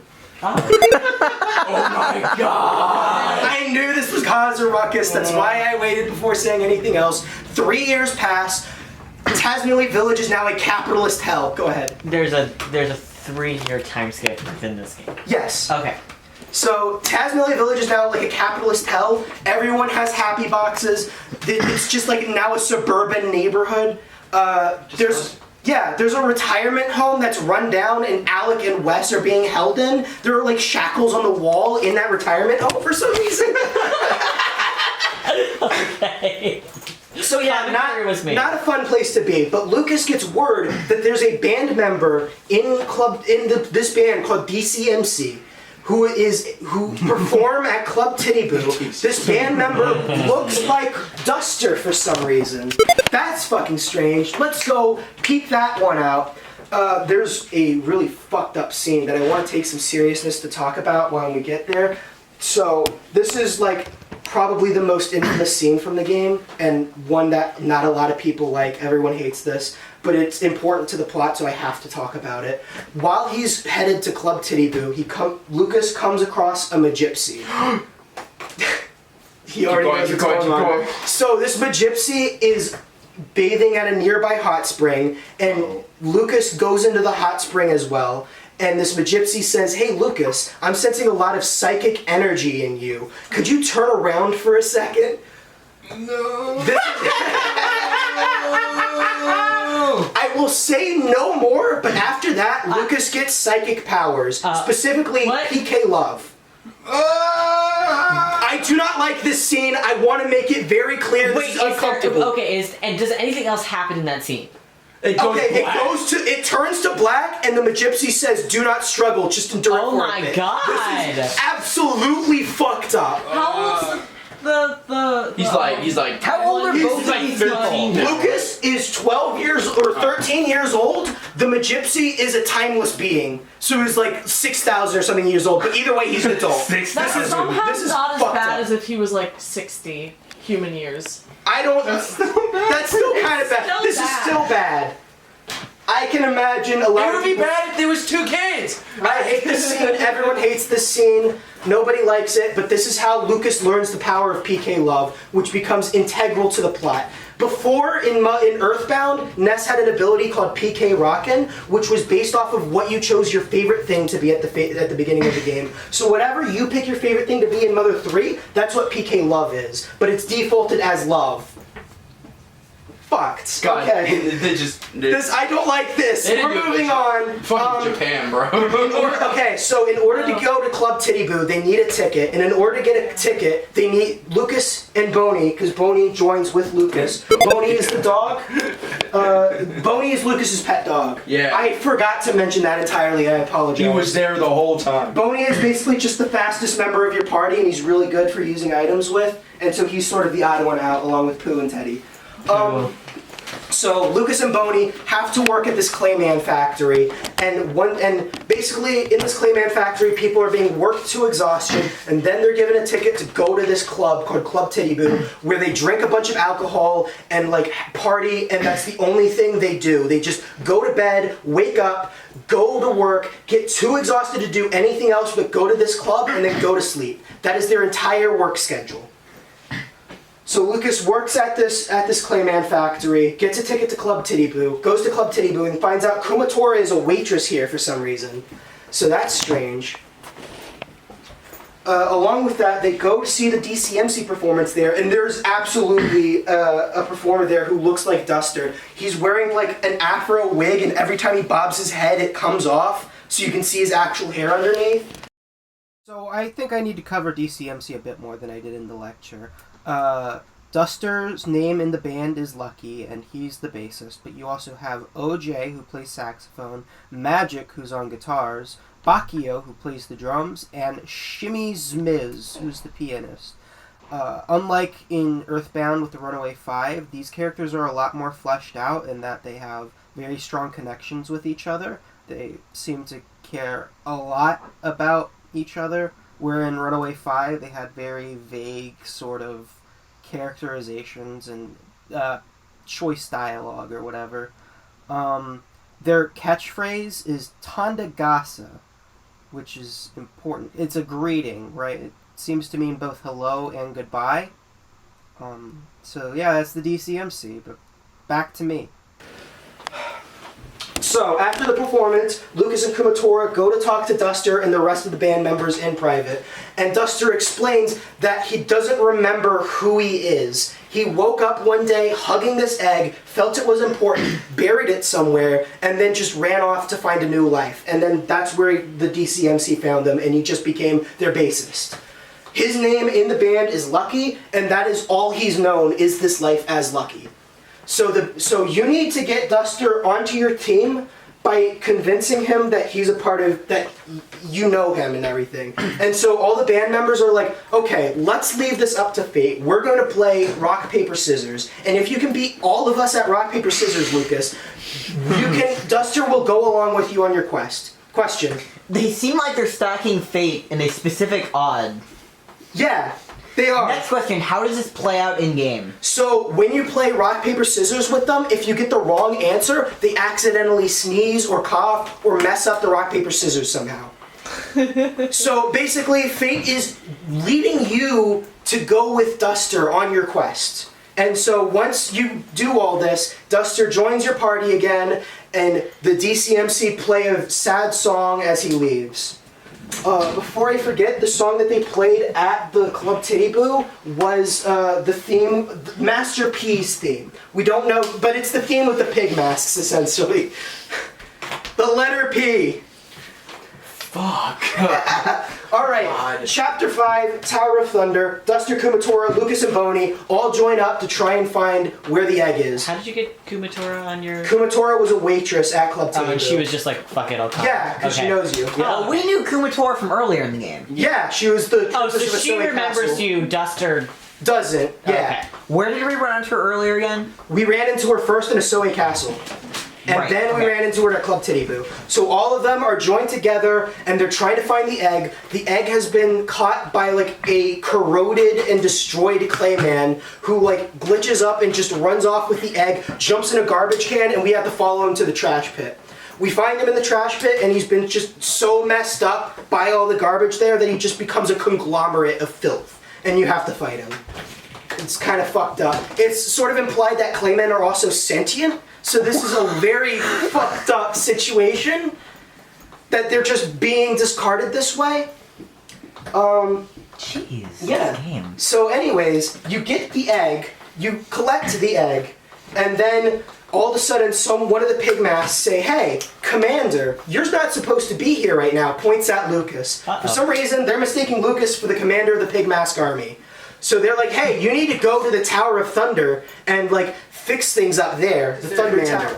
So Lucas and the gang walk through the Tower of Thunder. Apparently what this is that it's a giant tower that shoots lightning at people in Tazmily Village who don't have a happy box. People like Lucas, who didn't get a happy box because they didn't want one because they thought it was corrupting the town. So yeah, sucks. I hate him. Yeah. So Lucas is here, and he has to, so he decides, you know what, while we're here, we're going to destroy this tower, and also we can't leave out the main exit, because pig masks and all that. So they're climbing up the tower, people eventually figure out that they're not the commander, they go at the top, they destroy the generator, everything's fixed, problem solved, the tower is not working anymore. They go to the top, Facade meets them there, and is like, "Alright, I already called the real commander on you, and he's coming right now to kill you." He eats a banana in celebration, throws the peel, trips on it, and falls off the tower. Question. What is the tone of the scene? It's like silly, like this is a silly, Okay. stupid villain and he's getting his comeuppance. By the way, the Tower of Thunder is powered by like piranha eel chimeras, which are like electric eels that make electricity. Nice. Yeah. There are a bunch of other enemies in the game that are chimeras. Like you meet this enemy called the Horse Antula, which is like a horse head with tarantula legs. Oh. That's so cool. There's an enemy called a Squawking Stick, which is an ostrich head on a stick. And it just bounces around and burrows. I love Earthbound. This is Earthbound awesome. is incredible, isn't it?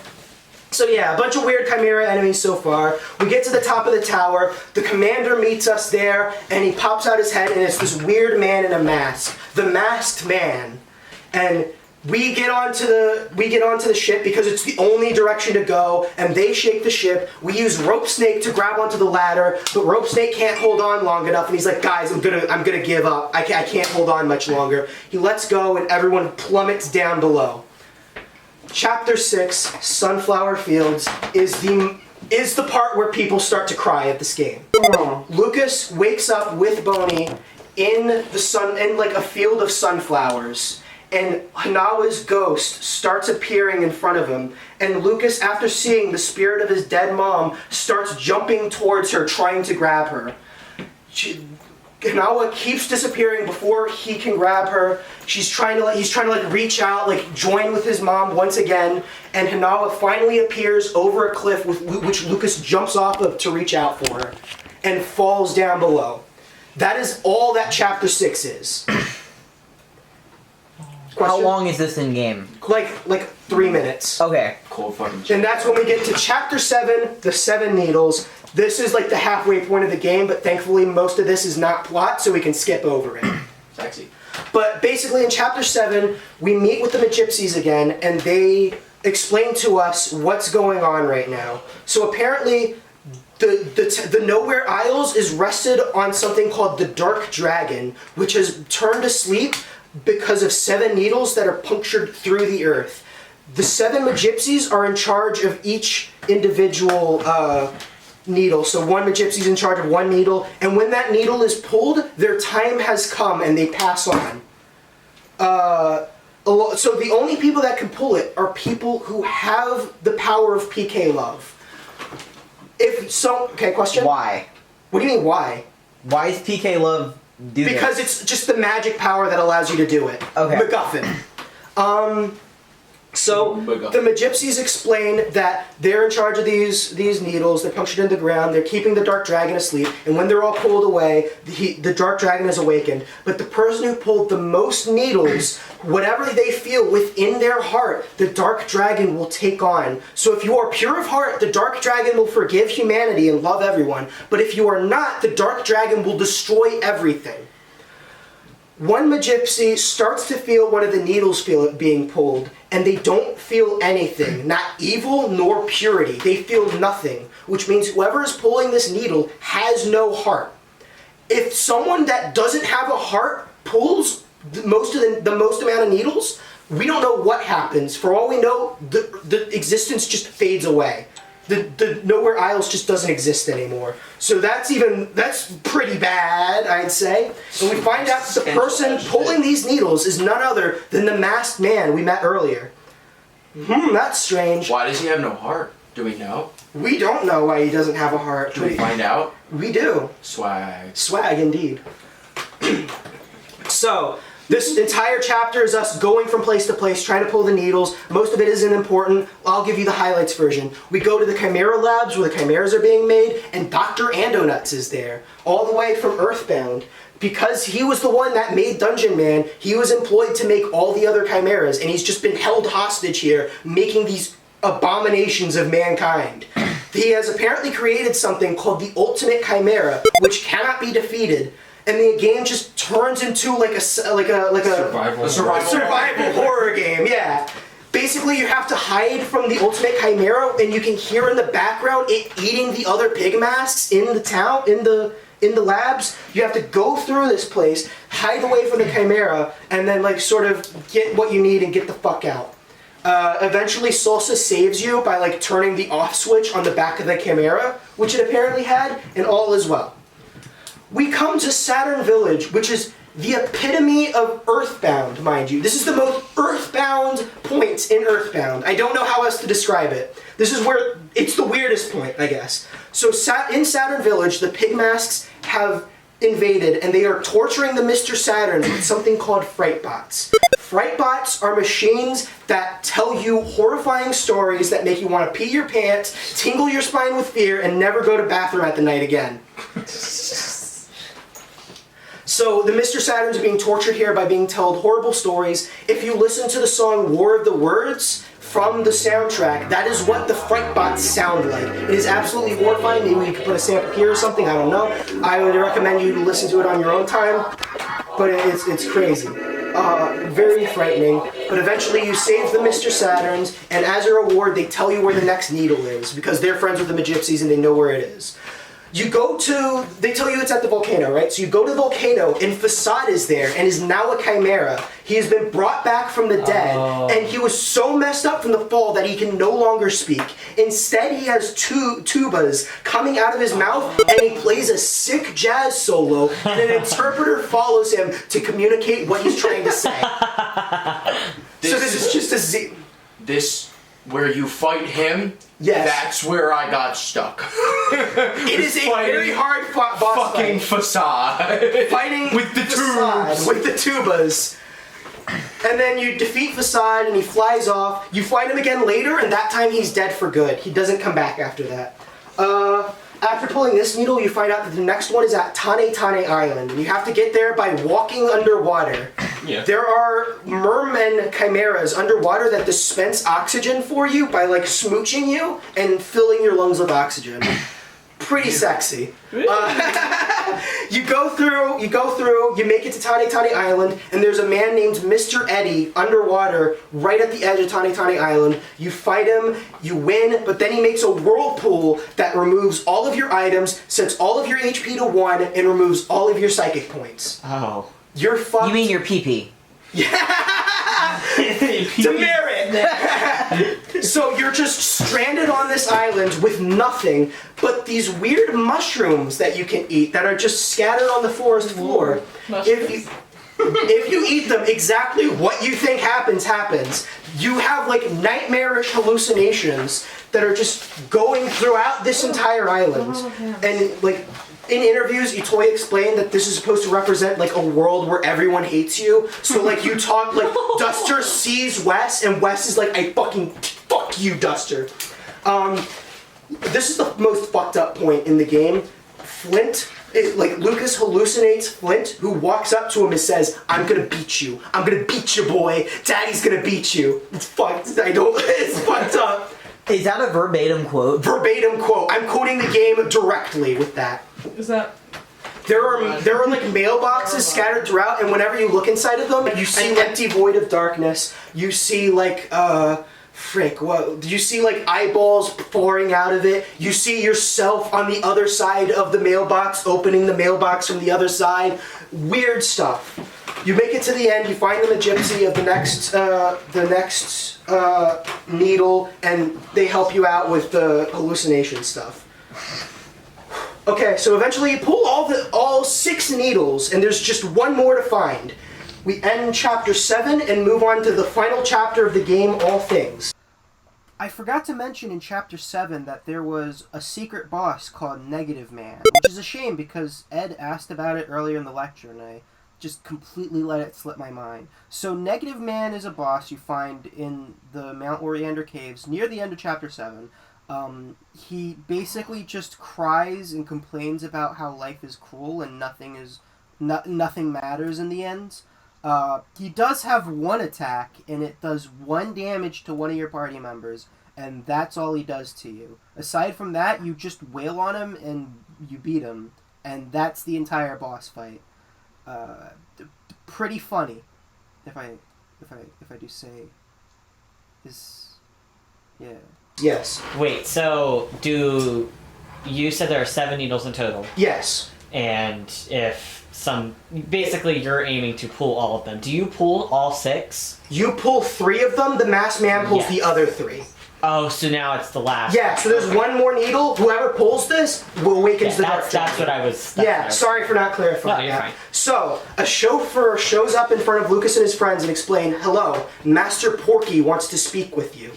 From Earthbound, the kid from Earthbound, Porky Minch, is here, and he's been leading the Pigmask's army this whole time. He's the one in Smash in the cockpit in the... Smash Brothers spoils this fucking game. And that was a spoiler. I'm very sorry. Wait, I'm sorry, but remind me, what did he do in Earthbound again? In Earthbound, Porky Minch was helping Giygas and like almost killed you by making this fucker. Yeah, and then he just has a time machine, and he just fucked off to another dimension. So, okay, here's the crazy part. So he takes you to New Pork City, which is where Master Porky is, or Master Porky, excuse me. And in New Pork City is a theater displaying a movie of Ness's entire adventure throughout Earthbound. They're like I sort of didn't mention this, but in the Tower of Thunder, there's like a whole room that Porky has where like he has Ness's yo-yo in a display case. Very delicately kept and guarded by one of his cat maids. Cat girl maid. Good for him. It wouldn't be a Roland lecture without cat people. It wouldn't. That's actually fucking true.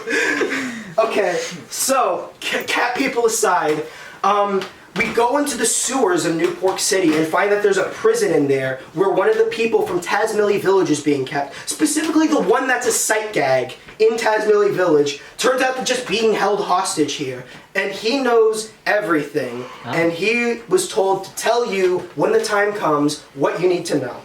Oh, yeah. So here's the fucked part. This is fucking confusing. I don't know how to describe this. So at some point in time, on Earth, humanity just reaches the Malthusian catastrophe. They overpopulate and everything is fucked. So they have to leave. And a bunch of people board the white ship and fly off somewhere. We don't know if it's space. We don't know if it's another place on Earth. We don't know where. but they land on the Nowhere Isles where they decide to live with the Magypsies and the Dark Dragon. But they decide, because they're so fucking greedy, because they're dirty humans, they start capitalism up all over again. Everything up a second time, and the Dark Dragon snaps and almost kills all of them. But the Magypsies are like, no, and then they plant the 7 needles down to stun the Dark Dragon and talk to the humans. You can't do this anymore, okay? And the humans realize that they've been so corrupted by society that society. They've been corrupted. Society. Verbatim? Not verbatim. They've been corrupted by society, and so they have to erase their memories, create new positions for themselves in their life, and then join in with them. So all the families that we saw in Tasmily Village, we don't know if they're related or not. They have just been written into new stories where they're told that they are father and son, mother and daughter, brother and sister, all of that. We don't know what relations are real, what are not. Nobody knows who they are anymore. They're just new people. So apparently I forgot a lot about the Mother 3 section of this lecture, because I completely skipped over the Egg of Light in this segment. So the Egg of Light is the thing that the people use to erase their memories so they can move on to their new lives with their new roles and everything. It's just the device that contains all the memories of their past lives, and that's the significance of it. That's why we were focusing a lot on it before. Even though we didn't know this until just now, that's what the value of the Egg of Light is. So yeah, pretty important. Probably should have mentioned in the lecture. Question. So how does this guy know this stuff? Because he was the only person he was the specific person that they chose to not have his memory erased. So if they ever needed to know that this happened, he could tell them. And so he lived in Tasmily Village as a mute and didn't tell anyone anything and just kept this secret to himself. Huh. Question. Has this happened before? No, this is why. Okay. So Lucas, Kumatora, Duster, they're not who they think they are. They don't even know who they are anymore. There's deleted dialogue that suggests Kumatora remembers being an orphan child that was just put to live in Osoe Castle with the Magypsies. So, with that out of the way, I think it's time we take this to the man himself, Pokey Minch. Does everyone agree? Cocksucker. Cocksucker Pokey Minch. Are you ready to fuck this man up? Let's go. We have to go up the Empire Pork Building, and this becomes like the final dungeon of the game. Empire Pork Building. So, alright, okay. So there's another secret boss fight against the Pokey statue in New Pork City. It's just a giant statue with like noodly arms that you fight in New Pork City. And it has a ton of HP, does a ton of damage, it's pretty hard. The only way you can beat it is either by using a New Year's Eve bomb, which you can buy in New Pork City, or you have to use PK Flash, which has a chance of KOing an opponent.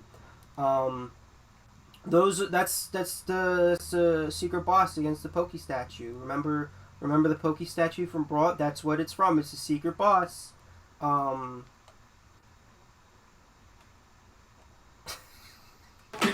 We get one more performance from the DCMC, which Duster joins in on, and instead of playing Porky's theme, they play the theme of Tasmily Village to sort of inspire the people the members of our party who have to fight off against Porky. So they go off, they climb up the Empire Pork Building. There's a whole dungeon where like Porky like messes with the elevator, so you get dropped off at different floors.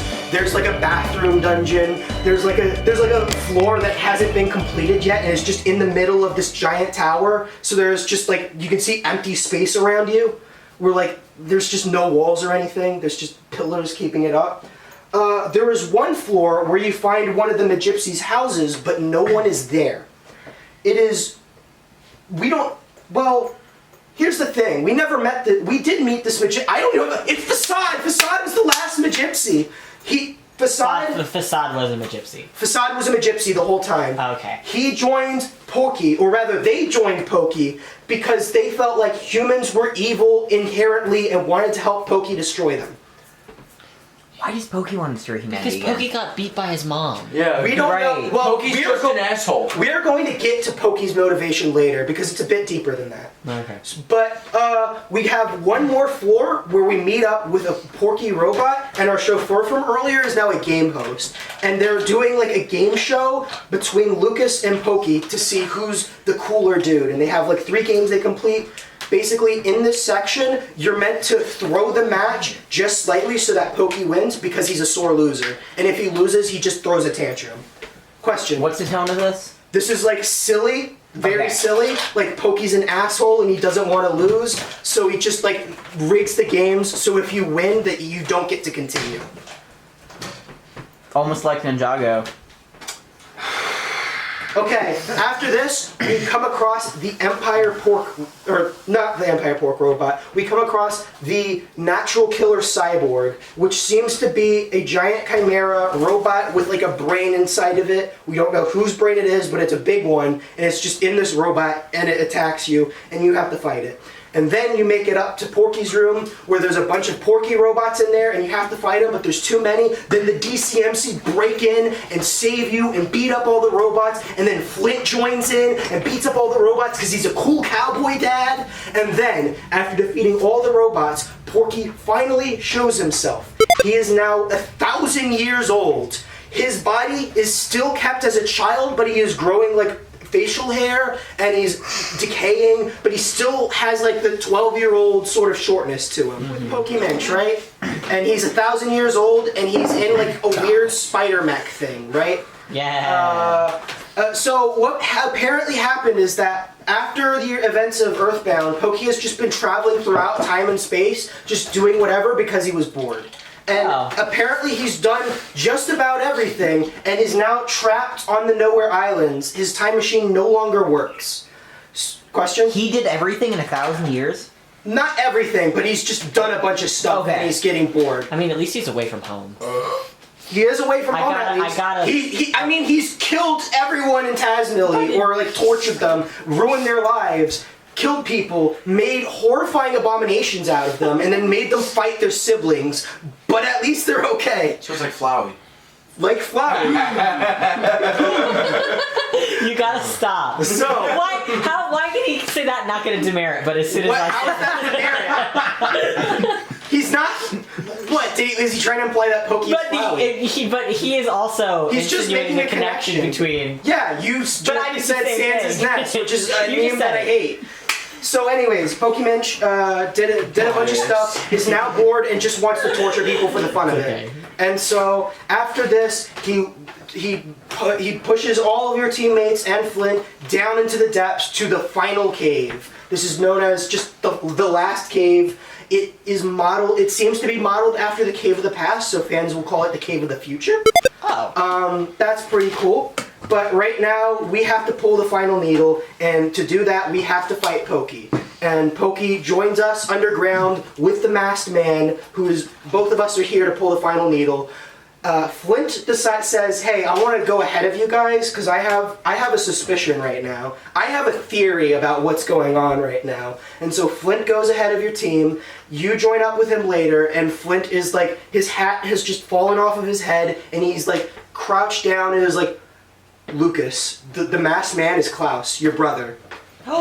No. Klaus is now a chimera. He is just... But I thought he was a gypsy. No, that was facade. That was facade. My bad. Klaus My has, bad. after Klaus died, he was made into a chimera. That's why he doesn't have a heart. And that's why he doesn't have a heart. So, Lucas will eventually have to fight his brother, but first we have to fight Porky. Porky is just a complete blowout. He can't do anything against you because he's just a pussy 12-year-old in a mech. After you defeat Porky, he's like, you know what? I don't want to lose this fight. Fuck all of you. I'm going... Okay, first of all, throughout this fight, Porky says that he will never die. Throughout time, after doing so much time travel, he's just become immortal somehow. So, as long as he doesn't take mortal damage, he won't die. Okay, so this is my favorite part about games like this, is when I, am just sitting alone, doing some other thing, and then I start thinking about this game and connecting pieces together, realizing what's going on in this game. So, Porky's catchphrase throughout this final boss is, "I will see the world through to its end until everyone who doesn't like me is gone." He'll also talk about how he'll never die and he's immortal and stuff. But that line in particular is really important because it says a lot about his character. More specifically, that he values people based off of how much they value him. So in essence, he likes Ness because he thinks Ness is cool. But he doesn't like Ness because Ness doesn't like him. So he has a lot of unresolved feelings about his old neighbor / childhood friend, and he's trying to cope with this all by traveling through time and ruining people's lives. And he's just like some 10-year-old / million-year-old who has to deal with all of this and is just thrown on top of him, and it's a good game. It's good. This game's great. So he explains this to you and is like, dang, I'm not going to lose this fight. I'm going in the perfectly safe capsule I had Dr. Andonuts make me. When I go inside of this, nothing can defeat me. I am unstoppable. I cannot be killed. Porky goes inside of the capsule. You can't beat him. Every time you attack the capsule, it does no damage. The battle is by definition over. Question. Can you play a lullaby? You can't play a lullaby this time. Okay. And Porky does use attacks you cannot comprehend. This time the game just says, "What did Porky do?" and you get hit.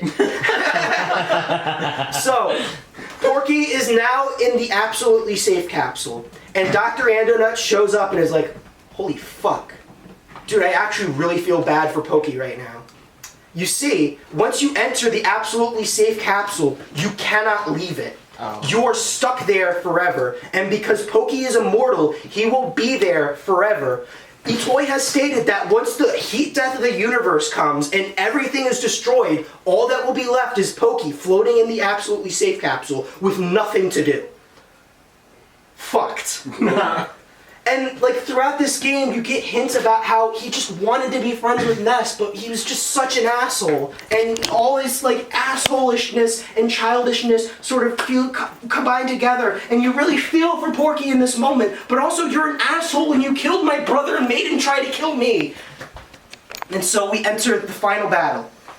Lucas versus Klaus. Brother to brother. We're gonna fight each other. It's going down. Just kidding. Lucas is too much of a pussy to punch his brother. He will not attack his bro.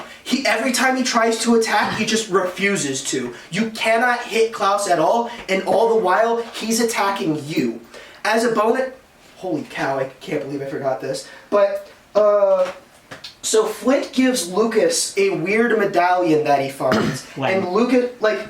Sometime around chapter 7. I forgot. What was going on right there? During chapter 7, he was just like hanging out with like some people at the gravesite or something. Oh, okay.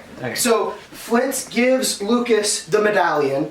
Lucas takes the medallion to the Mr. Saturns, who recognize what this thing is, take it for a second, clean it up, and it turns out to be the Franklin badge. Yeah. They give Lucas the Franklin badge, and since the masked man uses electric type attacks, he shocks the entire party, but Lucas is not harmed. The rest of the party is incapacitated, and so Lucas has to fight him mano a mano.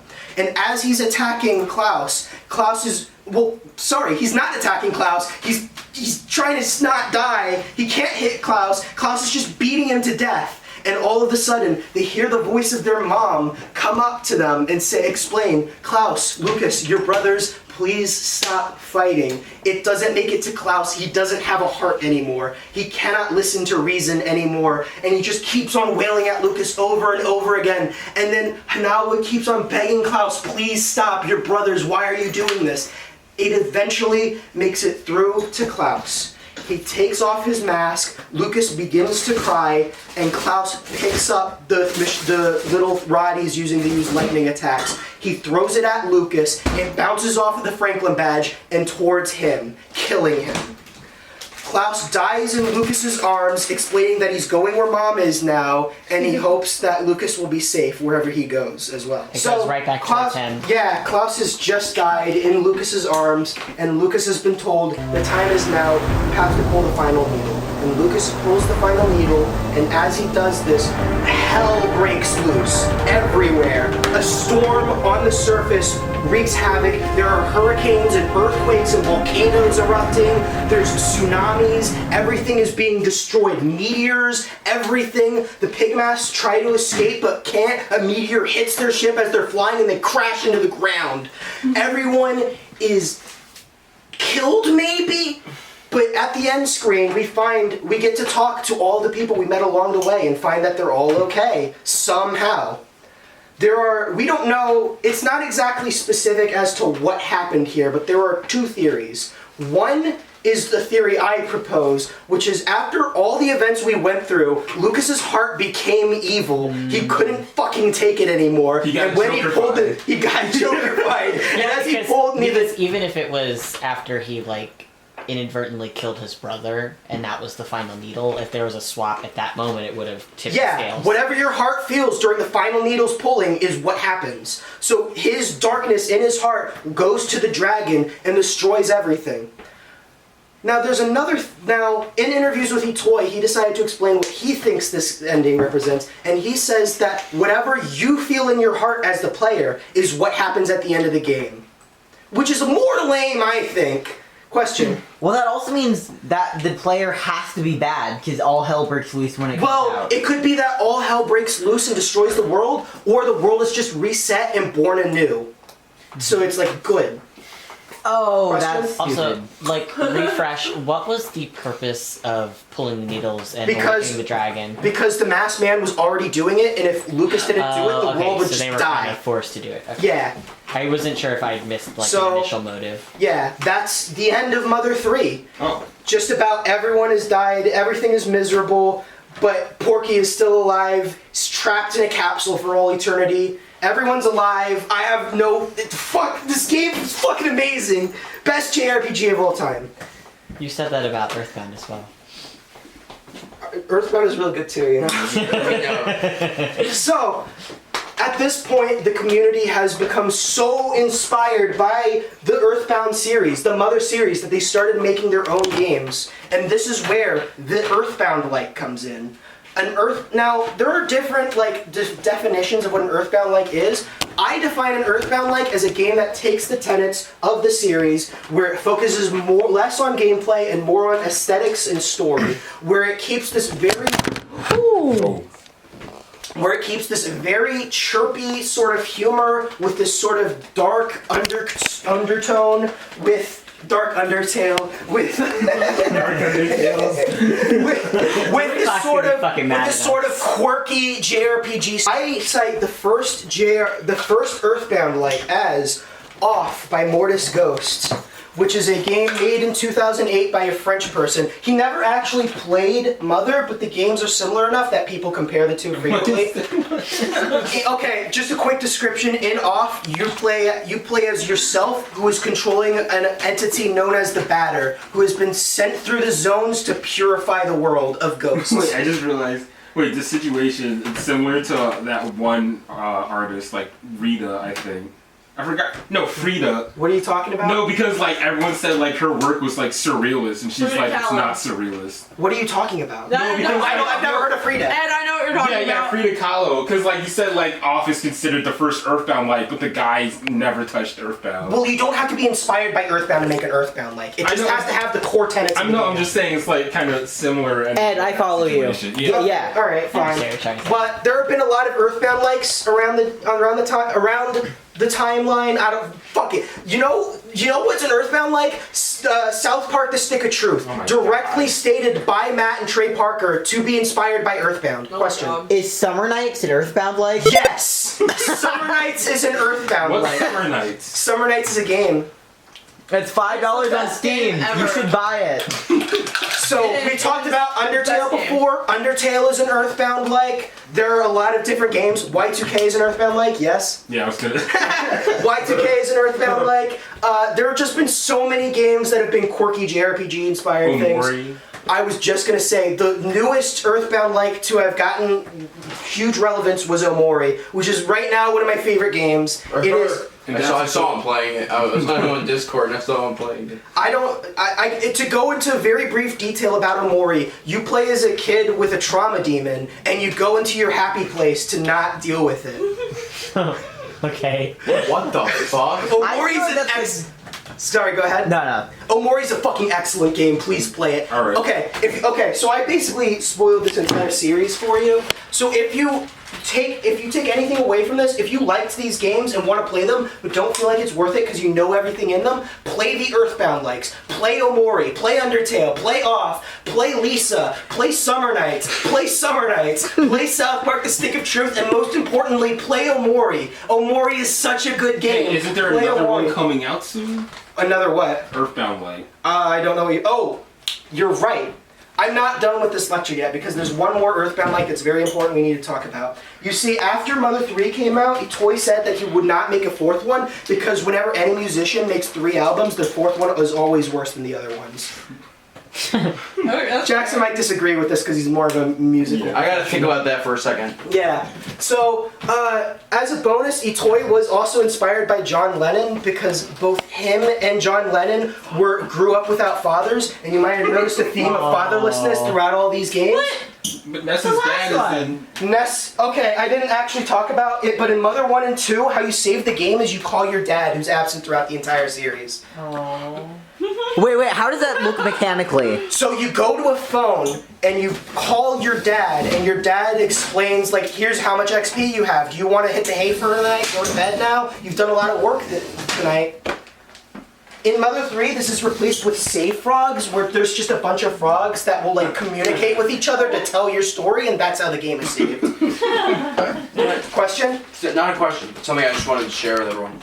So in Smash Ultimate, right? Yeah. So there's like this thing called spirits, and it's basically they're like collectibles. It's like characters, items, just random shit you can find throughout all the video games that are represented in the game. And Ness's dad is one of them, and it's literally just a fucking phone. It is. It's just a fucking phone. It's invisible. No, you fight an invisible snake, and that's the fight for that spirit. Yeah, no, literally, yeah. Okay, there's another spirit I want to take I focus didn't know on. there was a fucking spirit. There is a spirit for the absolutely safe capsule as well, which is weird because in the lore of Smash Ultimate, all the spirits are made when Galeem shoots a laser through them all and they're just destroyed. Who is Galeem? Galeem is a character from Ultimate that basically just like creates all the spirits. Yeah. Yeah, but basically Galeem is the reason all the spirits exist, and there's a spirit for the absolutely safe capsule, which means Galeem destroyed it somehow, but there is not a spirit for Porky, suggesting that he's outside of the absolutely safe capsule now, and he's ready to wreck shit. He just appears as the final boss of Smash Ultimate. No, I think he's going to be a playable character for new DLC. That would I would fucking nut if fucking Porky would be a character. The only time when Porky is featured in Ultimate is in New Pork City, and he's just not present there. It's just the place. This theory goes way deeper, and I'm just convinced at this point that Porky's getting into Smash. Oh, come on. I'll fucking nut everywhere. Oh my god. Okay. Hey, let him out! Getting back on track for a moment, after Itoi said that he wasn't going to make a fourth game, he also said that if there was going to be a fourth game, he would want to be the one playing it, not the one making it. So basically, he wanted the fans to make a Mother 4, and they tried. A man named Chase Chaisu Guerrera decided to start work on a game called Mother 4.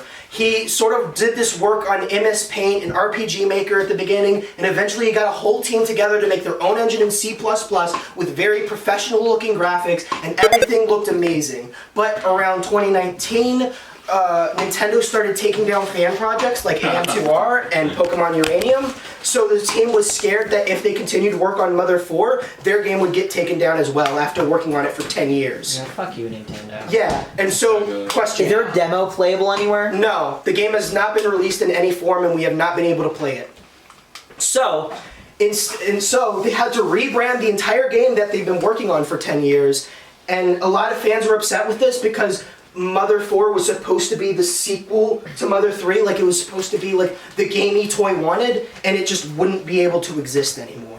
But instead, they rebranded as Oddity, which is the big new game, the big new Earthbound-like that's coming out soon. It looks incredible, it takes place in the 1970s, and it has our same 4 tenements of a character. You have I didn't put this on the chart, but you have your healer, tank, and physical attacker named Travis. You have a character named Abigail, I believe, who's your psychic attacker. You have a tactician named Floyd, not Floyd, I forgot his name.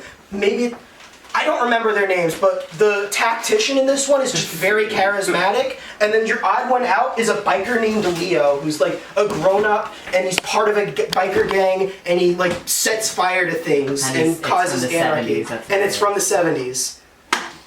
So this is basically Mother 4, but Oddity. Yeah. It's Oddity. Yeah. And so that's where we leave off right now. The future looks pretty bright for the series, considering that there is no more Earthbound games, there is only Earthbound likes. And they are incredible. Play Omori. Thanks, everyone. Good night. Nut! No, you gotta give it to me. I'll do it. Here, just fucking. It turns out Roland fucking lied to us. I did not Explain lie. yourself, Professor. Oddity is not coming out anytime soon. We don't know when it's coming out, but there's not a set date for it yet. Oh, no. Go back and tell us what you said. I said that Oddity was coming out. I'm sorry. It was supposed to come out in 2014. It was supposed, so Mother 4 was supposed to come out in 2014. That still hasn't happened yet. This is still before winter 2014. This is fucking dangerous. Yes? Any other questions? You're fired.